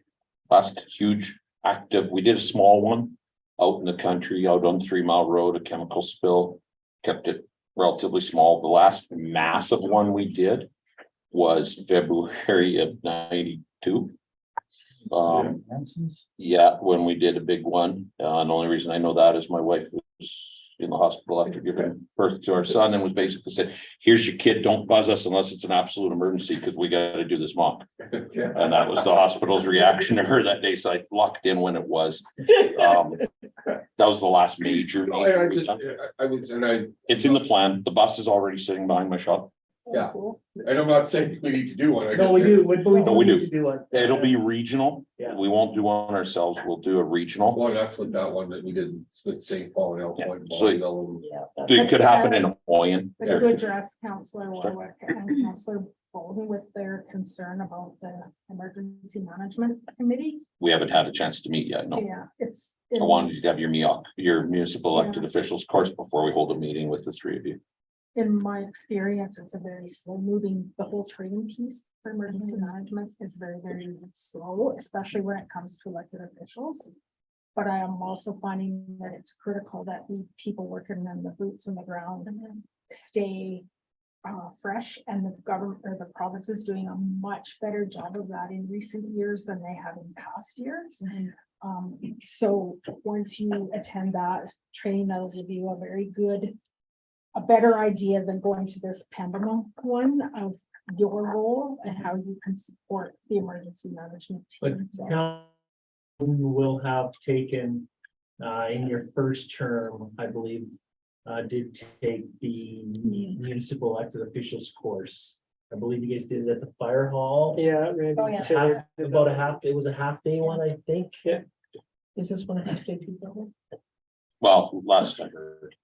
But it would be nice to have some material anyways to go through, so that if we Yeah. have the opportunity, we can do that. And probably like sometime in December would be better than into January. If we have that material, not necessarily a course, but material. Mr. Mole, that is gonna be my question is, will you work with every member of the council to have a desired date where we're all present? That's gonna be the biggest thing is to figure out the Okay, actual date. Right, so Yeah. I know we talked before about a council info session possibility as a date. Taking one of your council info sessions, that's what had been Yeah. booked originally. That would be my first choice because I am assuming that all of you try to make those ones work when And you you can, have right? those in So your calendars. they're already booked in your calendars. it So, doesn't mean, I'm just, that does not mean that every counselor is present at those either. I'm just saying deciphering a date where we're all present. It is very important that we're all participate in this. And so having full consensus would be a concern of mine. We'll try to get as many date and time options from the instructor as we can. Thank And you. go from there. It is tough to get 7 people together sometimes, so. Well, it does work. We've made it. No, work we with can other make it things, work, but but it there is is not some easy dates that sometimes. sometimes they don't Well, work. that's on us then. yeah, the evaluator or the instructor is gonna have a set of dates. Yeah. Yeah, I was just gonna try to hit one of your existing, but I can try another date too. Is there a day that's good for council? Is Tuesday's the date or is it Yesterday was Wednesday? good. Yesterday was good. I think 26 is looking excellent for me right And I say 26. December is better than January. Yeah, whether or not I'll get him to do anything in December. Or not is another question, but I can try. Just with so much. Just your else info going session, on. you don't have one That's in what December. I also have just a comment regarding your emergency program or drill or whatever it is. You're talking about a bus. Can it have something to do with the heavy haulers or something along the rural roads? There seems to be a lot of activity that is going on that it would be nice to have some sort of training on it in some of the rural areas where they're building the wind turbine farms, that there's a lot of activity, a lot of trucks going up and down and. That's not a mass casualty, most likely. Yeah. Not compared to something happening in So what do town, you, okay, you're, right? That's a run of the mill MVA that we deal with okay. all the No, time. I We've just already, thought when you were talking about buses, it may have had something to do with Ah. rural. it'll depend on what the region wants to do. It won't totally be my decision. We'll have input on it if we're doing a regional, but it won't be ours to. And we'll probably hire a consultant that'll come in and design something that we won't know what it is. Okay. In order for all of us to be able to participate, that's the better option. Scenario. Yeah, just to give you the true, Yeah. you know, if I plan it here, well, it's pretty You're gonna hard be to be ready. involved in it. Gee, I might know what the next Yeah. card was, right? Because no matter what you do, it is still a mock. Oh, for It is sure. still simulation, so, and as far as getting back to the PEMA one, I think it'd be better to wait till we get some of the Okay. other card place things along. Just the only other thing I want to comment in terms of mock is up until COVID, the fire department did do a mock annually with the grade, Yeah, with the junior high. Nines, You know, which was similar to that in terms of having the students there and running, you know, it was generally the same scenario or close to the same scenario, but you know, they did do that for all of the grade 9 students in Prairie Land, so. we're also on the edge of our region, but Ken always seems to be. So I've partaked in some stuff that a friend of mine's doing in a painter. That he's the dem up there, so I've went up to attend some of those, which also give us some credits towards being prepared. it would be kind of interesting to have something similar to what Hannah went through with where the roads were closed with a snowstorm and power outage and. stuff. See, and I'm We did thinking- everything right. Yeah, we did it. Yeah, we did good on it. Well, you guys did, but you know, something like. I'm that. thinking way bigger. Way bigger. Something that overwhelms police, fire, EMS, hospital, school division, public utilities, power, gas, water, sewer, something that is more devastating. Yeah, that big old. With our hospital, we've got how many beds? Like a tornado coming through and slicing on through town, something that's more substantial than what we deal with on it. Well, like. Well, that one, we don't have to worry much about it. Cavalier School Restaurant was at 3 hospitals and yeah. And that helps your hospital, that gives your hospital a test on it, but it Yeah, but how really, does that work when you only have 2 beds? They have to enable. But it's the scenario you have to deal with. Yeah, Yep. that's the purpose. it's what we deal with. Whenever you go to one of these mock exercises, you will feel, and I feel overwhelmed. Oh, when I go, because I'm not a first responder, but it's like, what do you do? You just feel, how do we move? There's an ammonia leak here and it's drifting through town. You've got to evacuate all these people, and then there's a road crash over here and you can't get through that road, and you feel, you feel like you're never gonna end up on Try top. rolling a truck That's the into case. 67th That's- Street right here. That's what you have to deal with. So it'll be something that's complex that no one will sit there and go, okay, first step is we do this and we do this and we do this and we do this and we do this. It's, The Well, whole you think thing like your isn't feet. about the incident, it's about making you come up with your incident action plans. You're doing your P post, going through, and you'll learn all that as to what you're looking at. Taking your readings, where you're at, coming up with your plan, writing down your goals, your plan. Now getting that out to the field commanders to do that, reevaluate, come back in, replan, do it again. It's a continuous flow chart till you're done the incident and have wrapped things up. So there's a lot to it. Have we asked counselors to take ICS courses at all or anything like that? no. ICS. Incident Staff command are- systems, staff are Well, we required.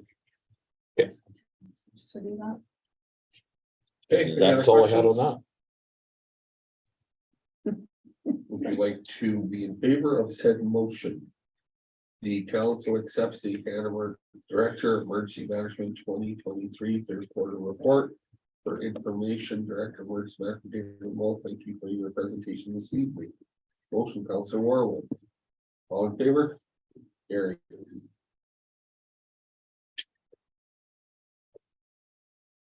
Ruder. Council accept for information report regarding the Fred. Frida. Good education bursary. Congratulations on the 22 recipients, Sarah Palmer and Ally Smythe and Christina Rowe. Motion, Teachers and nurses, that's excellent. Councilor Kroll. I don't think there's anything more to add. I think, as you see, there was 11 applications. Probably, I'm not seeing them, probably looking at Councilor Kroll, they were all probably deserving applicants. Well, there was some that didn't fill it out properly, Okay. and there was a few that. The first year students. Yeah.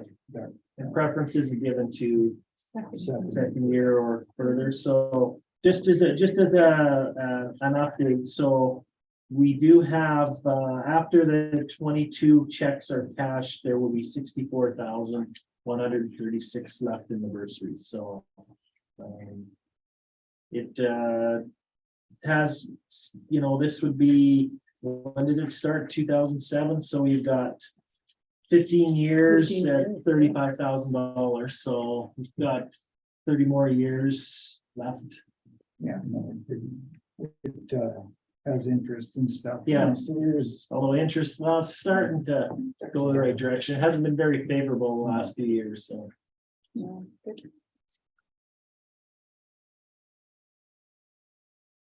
Good. Federal electoral. Did you guys ballot. You did vote, I thought we did, didn't we? Sorry. In favor, carried. Federal electoral boundary changes. Also authorize the mayor to send a letter to the Federal Electoral Boundary Commission for Alberta, requesting that the town of Hanna remain in the Battle River Crowfoot riding together with special areas number 2, 3, and 4 jurisdictions as a result of the town's partnership in the special areas and urban municipalities within. Motion, Councilor Olson. So, Mr. Mayor, I don't profess to be an electoral boundary expert. As a matter of fact, this wasn't even on my radar until we received the letter from Jordan Christensen. That they had concerns because in the new electoral boundary riding, they will be split up.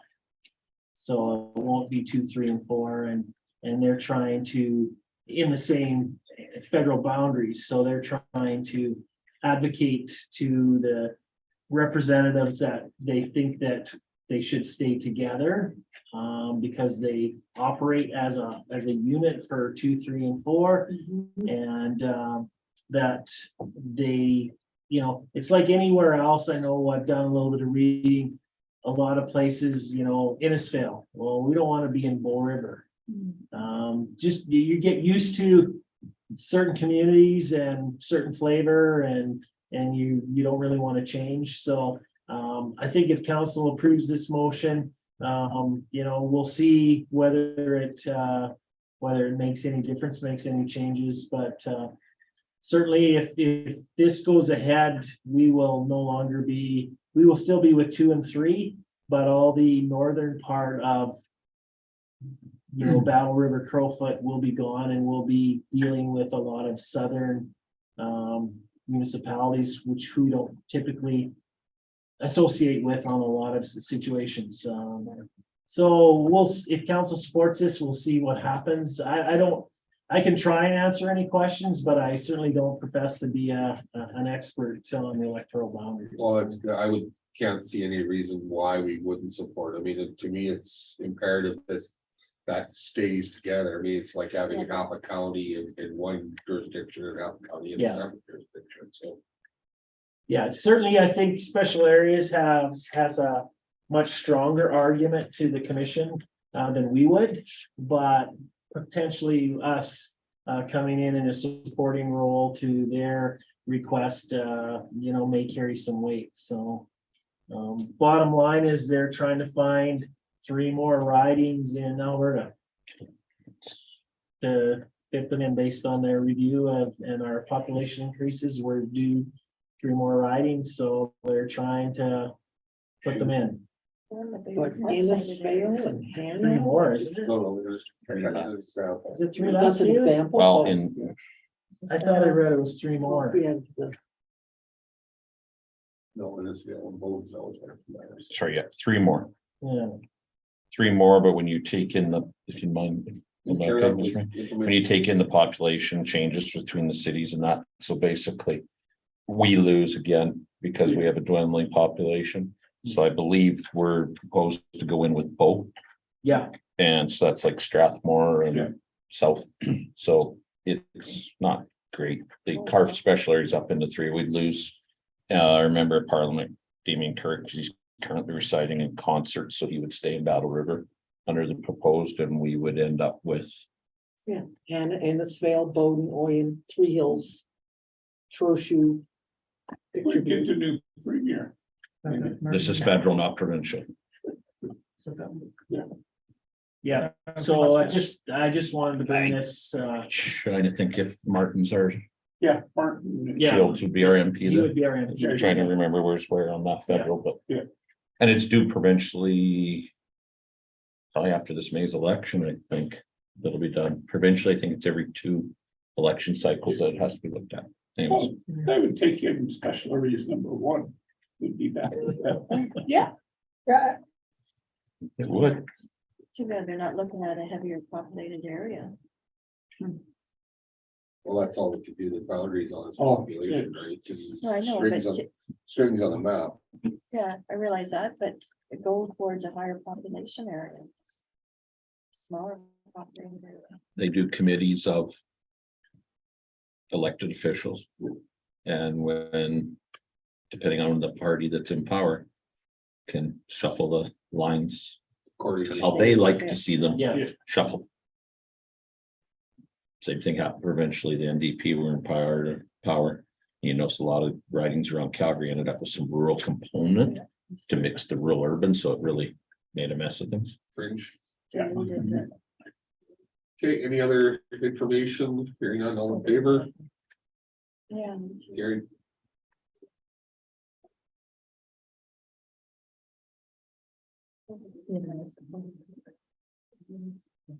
Bylaw 1027/2022 land rating or land use redesignation. Recommend motion, council give the first reading to bylaw 1027/2022. Plan 711-283 block 2 lot 10 redesignation bylaw. Council authorized public hearings for bylaw 1027/2022 to be held on November 8th. At 7 PM in the council chambers at the town office. Any person who claims that he or she is affected prejudicially by the bylaw 1027 has an opportunity to be heard by the council. And further, the notice, public hearings advertised that required notice be sent to the owners of the affected properties as well as adjacent landowners. Motion. Councilor Bowden. so Mr. Mayor, just to make sure everybody's on the same page, Lori can maybe scroll down and bring up the map. So there's been a motion to, or an application submitted to Palliser to rezone. Keep scrolling, there's a better aerial. Yeah, right there. So the area behind what is now known as Oyen Concrete. This red box isn't there, that whole subject area is all one parcel. So they are looking to subdivide this section out of that parcel and consolidate it with this lot. Do they own that parcel? Yes, They use it anyhow. No, the park. so they, that's the application that was submitted to subdivide and, that piece from the larger parcel and, consolidate it, with, 402. Then they would, because if they didn't, then the issue you get is access, right? If it's not consolidated as one lot, so. And they'll be, my understanding is it will be, and maybe it's being used in that fashion now, but it will be a storage yard for the primary business at 402, so. So as part of the process, council has to give first reading. Once council's given first reading to this bylaw, then it, the appropriate advertising and the appropriate letters go out to the adjacent landowners. Advertising the public hearing on November 8th and to allow them to provide any comments opposed or in support of the subdivision application and the land use redesignation, so it will change also through the process. So this is currently classified as urban reserve, the large parcel, because there's nothing on it. This will be classified as same as that as industrial as part of this process as well. Go ahead, Councilor Thorough. So is there any expense to us that we have to put any roads infrastructure up there? No, Just the meetings. Councilor Bowden. Do we need to know what, what kind of storage is gonna be there, being that it's somewhat close to a body of water?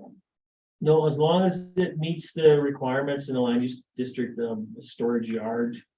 That's all that's required, Not auto body storage or something.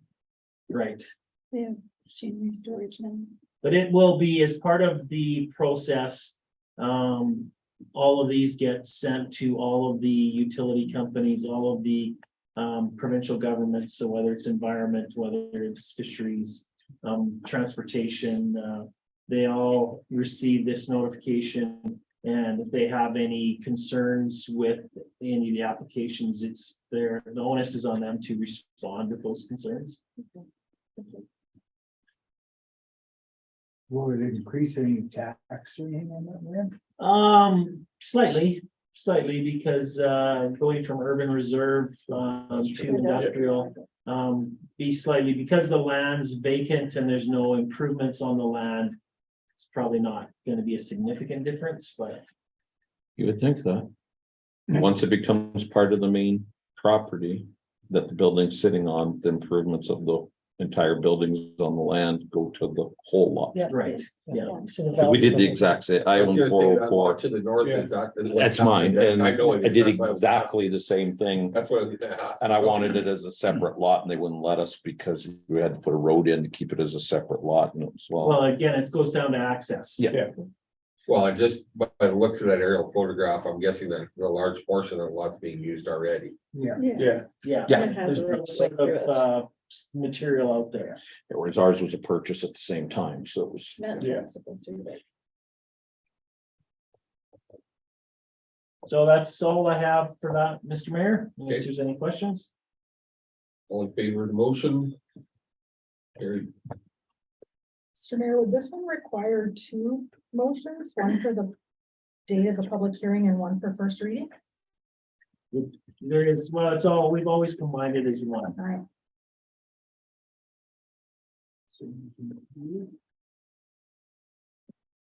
Well, November 8th is our next council meeting, so our regular council meeting.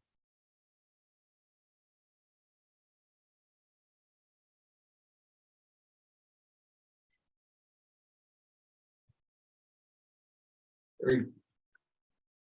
We voted. Yep. Yeah. Council reports.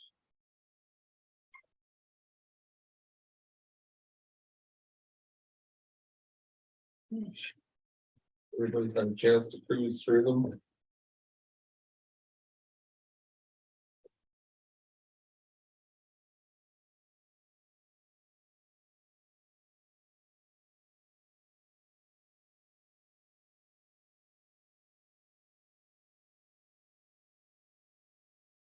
Motion to accept council reports for information. Council Olson, all in favor? Do you wanna There go any- through them or? Is there anybody Yeah, have we're gonna go any through 'em. updates or? Yeah. I attended the Red Deer Municipal Users Group from Eller. Huge eye opener. They've hired a company called Water Smart. And so basically what they're doing is they've got information statistically for the last 60 years.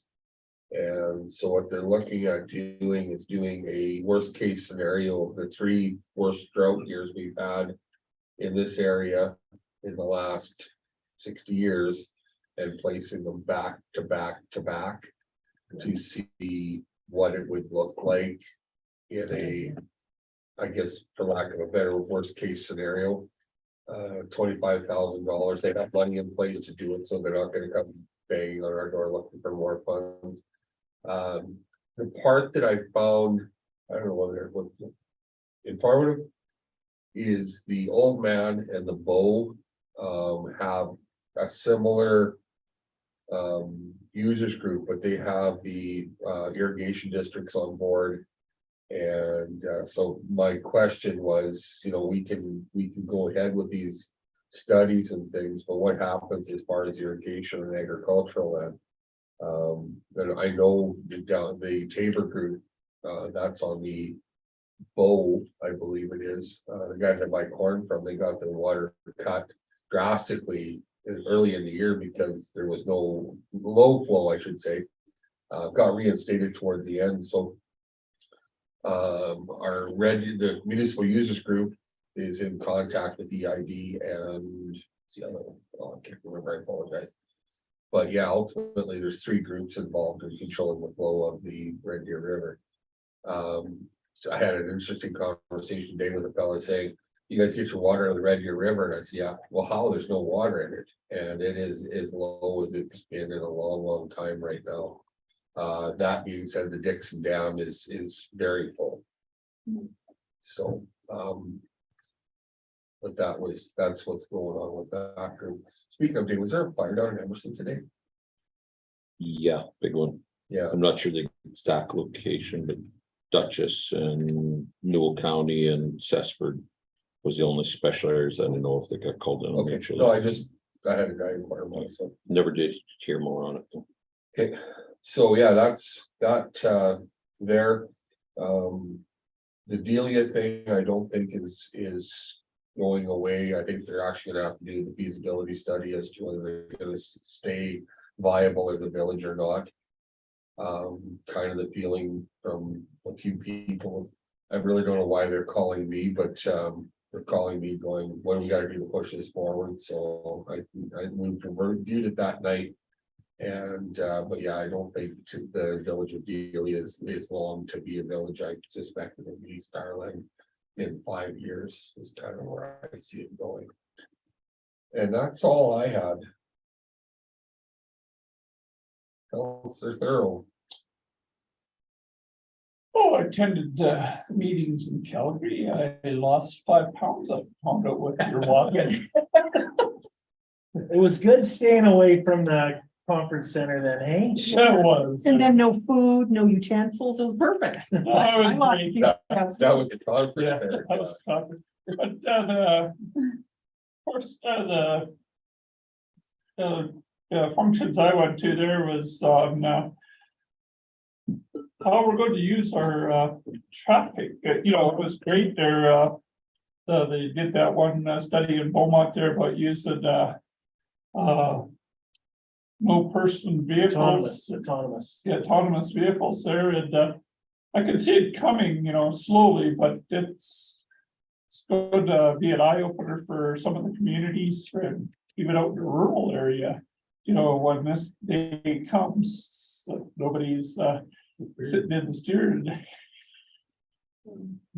And you know, and by the way it looks like, you know, we're probably going to be here within next few years, the major center dealing with a lot of the autonomous vehicles. I don't think we're going to be quite as impacted right away, but big cities and are going to get hit pretty quickly, you know, if they got the battery storage units and everything put in place. That's the big issue, I think, right now, is getting all the infrastructure put in. And the other session I sat in, it was on what to do with the wastewater, how they teamed up with like 3 third-party groups. And I like the idea, you know, if you could get everybody on board that's doing the project to have a piece of the pie, because then not everybody is looking to, well, I'm gonna make more money. The whole thing is you share the whole pot, not just your little piece. So I think the group that they had with the big infrastructure, because of the way parts are coming, like they stayed within budget, these outfits, because you know, your figures, they're going to get slapped if you don't stay within your budget on your section of the program, which I found it's, you know, I don't know how our waste sites or our lagoon situation is here, you know, for any major upgrades. Yeah, I sat in on that one too, so. It was talking about, it was the city of Lloydminster, was putting in a new wastewater facility.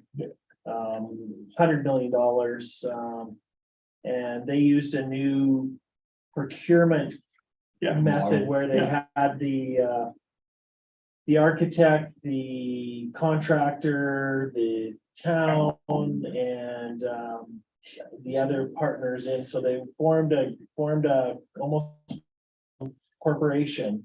And they basically at the beginning would say, okay, the profit margin on this is going to be this is what our profit on this is going to be.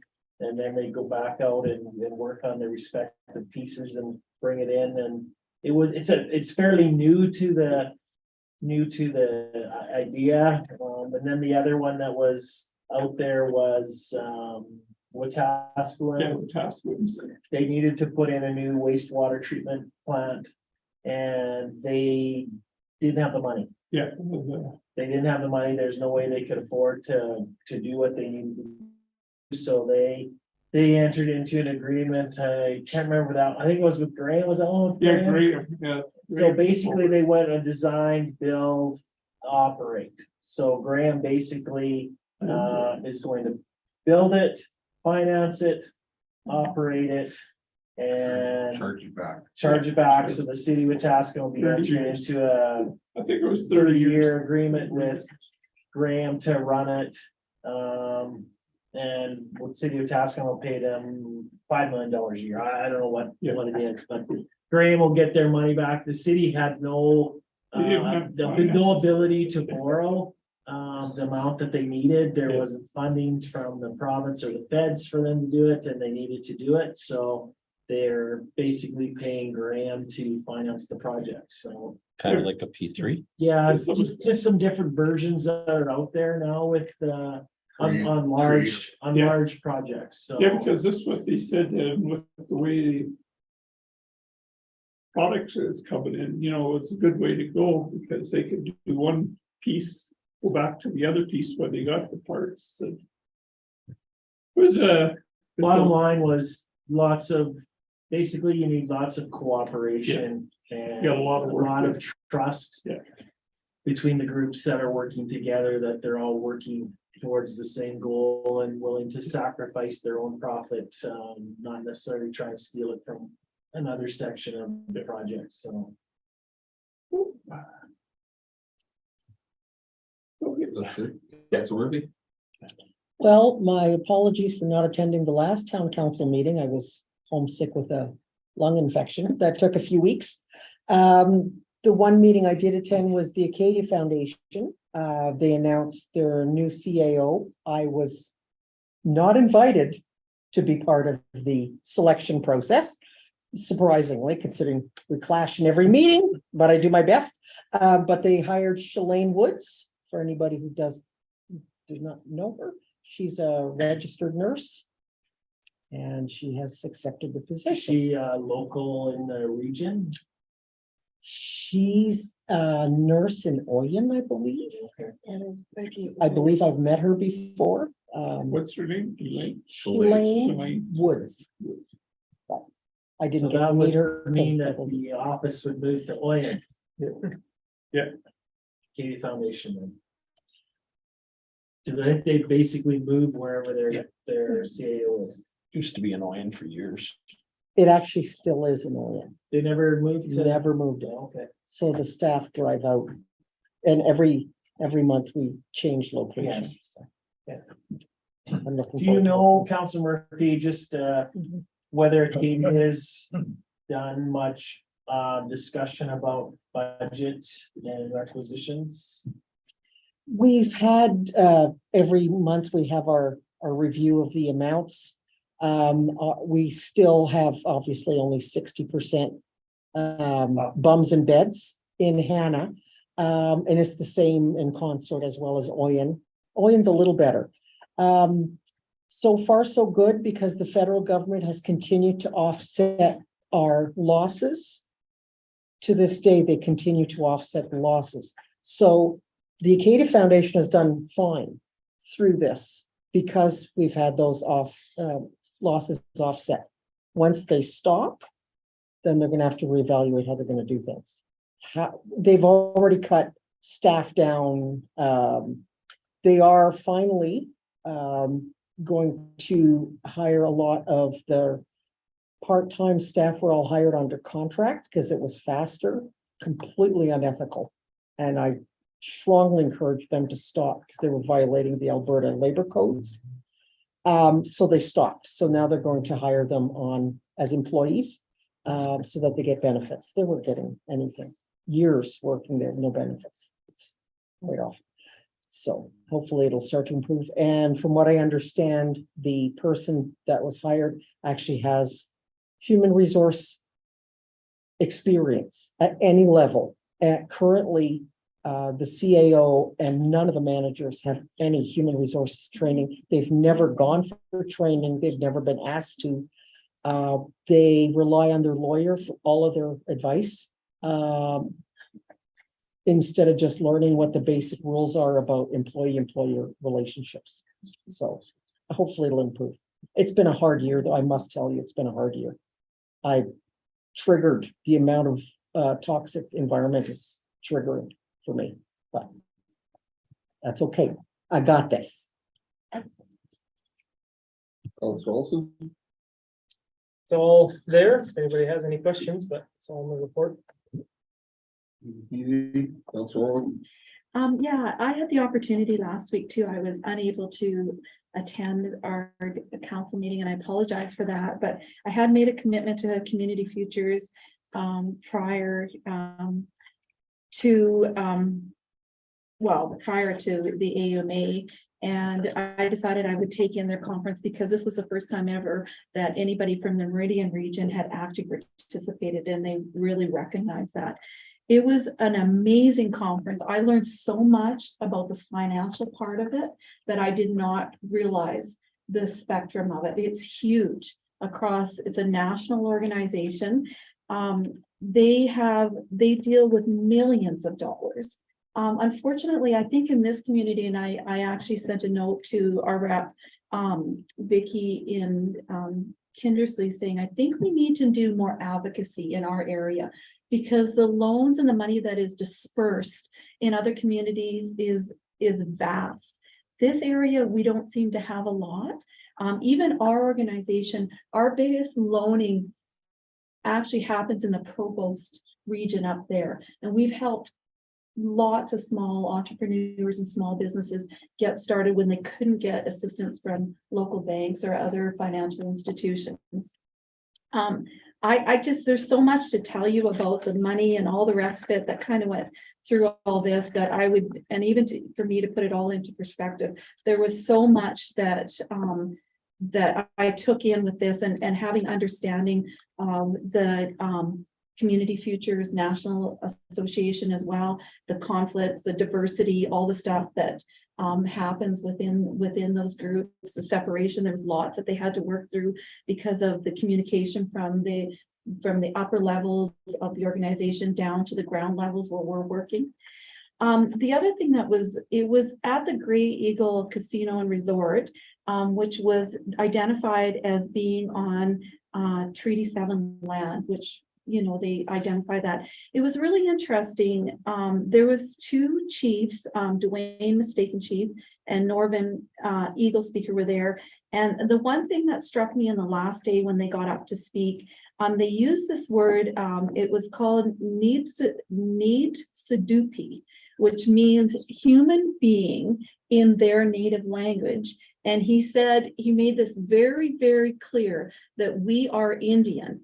And that the upper echelon of, and he didn't specifically said, but he says, he did say within the federal level and provincial level have changed the names and wanted them called all these other people, Indigenous, maybe all these other things. And he just made it very clear that we are Indian. We have always been Indian. That's who we are. That's how we want to be called. And I think we all sat there and was just like taken back by it, because here we're trying to identify them with all these other names, and yet this is what he kept saying to us. And it's inappropriate for us to use that word on a regular basis. So Yeah. even if he encourages you to, you just can't. I know, can't. it's just, and just, I just Yeah. said, like, so where do we sit with all of this? It stimulates some interesting conversations, even around our own social circles and tables and stuff. But anyhow, we also had their federal CPA, Harvey McKern. He actually got up and spoke about from the upper level, the cash investments and the $35 million that Community Futures works with. He also talked about the recession that we're going into, which was very scary. story for us sitting in the room. This guy is pretty, has been well known within the organization, and any of the information that he's given out over the years, Mr. Neal, I don't know if you've met him, has been very accurate. But a couple of things he talked about what was driving recession. The one thing he brought up was all the printing of the currency in the last 2 years through the epidemic. And he said that we created an artificial bubble. And he said it's now going to be time and an effort to pull all that money back. So he says we are going into a deep recession in 6 to 8 months. He said Alberta probably will not see it at the level that some of the other provinces are going to see it. It's going to be all interesting to see this unfold, in my opinion, because I took lots of notes. He said because the energy sector in Alberta, we probably won't go down as far as some of the other provinces, but virtually his last words were batten down the hatches. He said, if you haven't bought a house and you haven't made any big investments, he said, don't do it now. So anyhow, it was a full 3 days.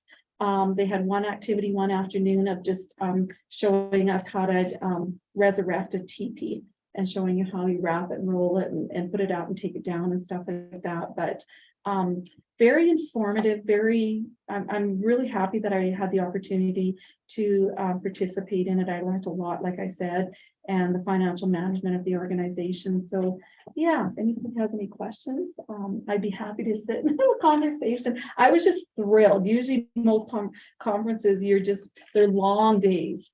They start at 8 in the morning and then, you're there till 6. The second last night, they had a supper. They had a gentleman, he was called, interesting names they sometimes use for these people that come and, he was called, sorry here. They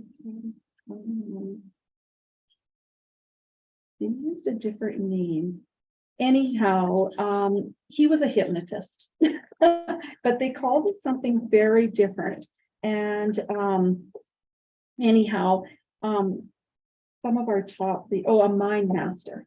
He was called a mind master, Kit Kitikiku.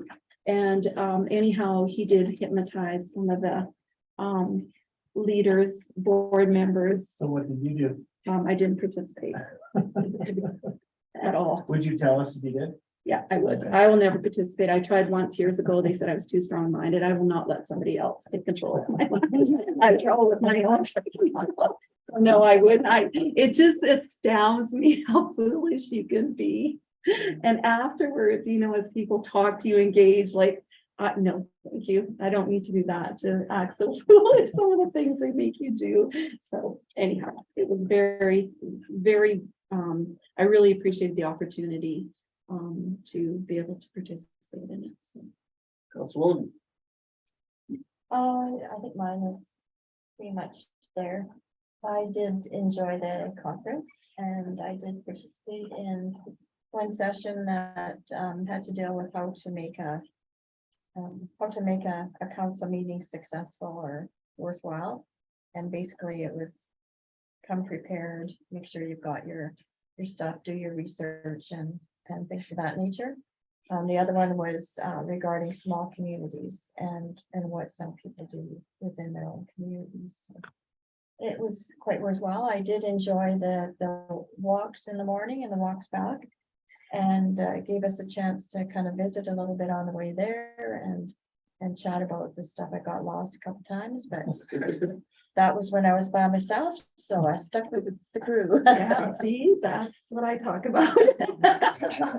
And I did just want to mention that Harvest Sky is promoting the Special Areas Industrial Park, as well as all the other stuff that they're promoting. The group that is doing the marketing is doing a great job. And I just did hear that we have 2 beds left in the hospital. And to me, that's concerning. Regardless, I'm not sure what we can do as far as staffing, and I believe they have hired or are still working with contract or back to working with contract nurses that cost so much more than they're earning so much more than our local nurses are, because that is the arrangement to get people to come out to our area from outside, and I think that's unfortunate. My understanding on hospital beds though is that we were at back to 10. We were at 5, we're back to 10. I think that was the last communication I had, probably a couple weeks ago, so. You said 2. I was being facetious. No, but I don't know how many Yeah. beds are So actually, I thought we were still Available. at 5. but we were up, We're back. we dropped from 10. From I think 10 to I think 5. We were We were 10. at 17 Yes. is been a perfect situation, then we were at 10, then we got bumped down to 5, and we were there Yeah, for a 5 couple of days or weeks, well, it's probably a couple of weeks, maybe. Then we're back to 10, a couple of weeks ago, and it sounded. They sounded optimistic that we would be back to 17 soon, but I haven't heard that, so. Sorry, I won't listen to you again. I was just saying it's tough to overwhelm it when I have 2 years. And it's like, And I could tell. But I think it is a concern that, whether it would be worth discussing with our MLA, MP or anybody, I'm not sure. We're all sitting in the rural areas and no one's listening to us, so maybe we have to start making some big noise and just say, we bought these facilities and we need to stop them and we need to bring services out this area, otherwise we're not gonna be able to keep our staff. And that is a concern of mine, so. That's all I say. Council Kroll. I haven't got much to add to anything here, other than I'm gonna see if I can get Vern to our next meeting with Big Country Waste. Other than that, that's about it. I'm gonna attend food bank on Wednesday again. Wow. And we're preparing for the Christmas hamper thing at the food bank, so. We're always looking for donations and whatever, but yeah, it's doing good. And then I'm going to go to the Museum Society because they're going to elect a new president. The last one that was there, they lost 3 members because of them, and they actually asked them to leave, so. I just want to watch it. Go from there. You come back with a job. Don't say no. Never say never. Members returning? Sorry, the members that have previously resigned, are they returning, considering returning, do you know? I don't know. I think they probably will. They probably will. I talked to a couple of them. Yeah. They really missed the 2 that left. Oh, yes. They were good. So all in favor of the motion? Carried. Correspondence. Don't think there's anything there, Mr. Mayor, that's really important. I did want to just bring your attention to 1205, so the Special Areas Board. So they did provide us a contribution of $125,000 towards our tennis, pickleball courts and our condenser projects. So that was, certainly much appreciated.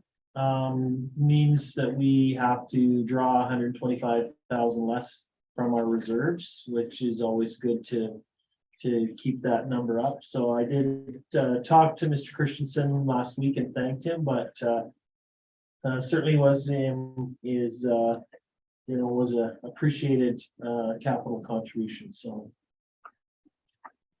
Your pickleball people will be very happy. Well, they I are. think they are. They're coming with guns loaded. though. Mr. Neal, is it appropriate that we address that through a letter or a card of appreciation through the council? And if so, I'd be willing to make a motion that we do we that? can, Council Work, we haven't in the past, but we certainly could send a letter to Special Areas thanking them for the contribution towards those projects, definitely. Yeah, I would support that as a good gesture on that. Okay.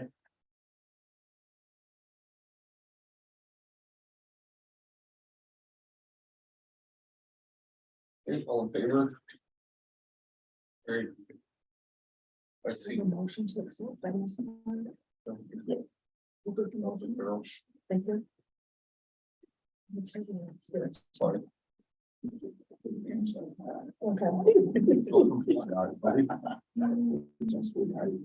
Closed section, do we have something? No, Okay. Third, 14. Thank you, Mr. Moore, for joining us again.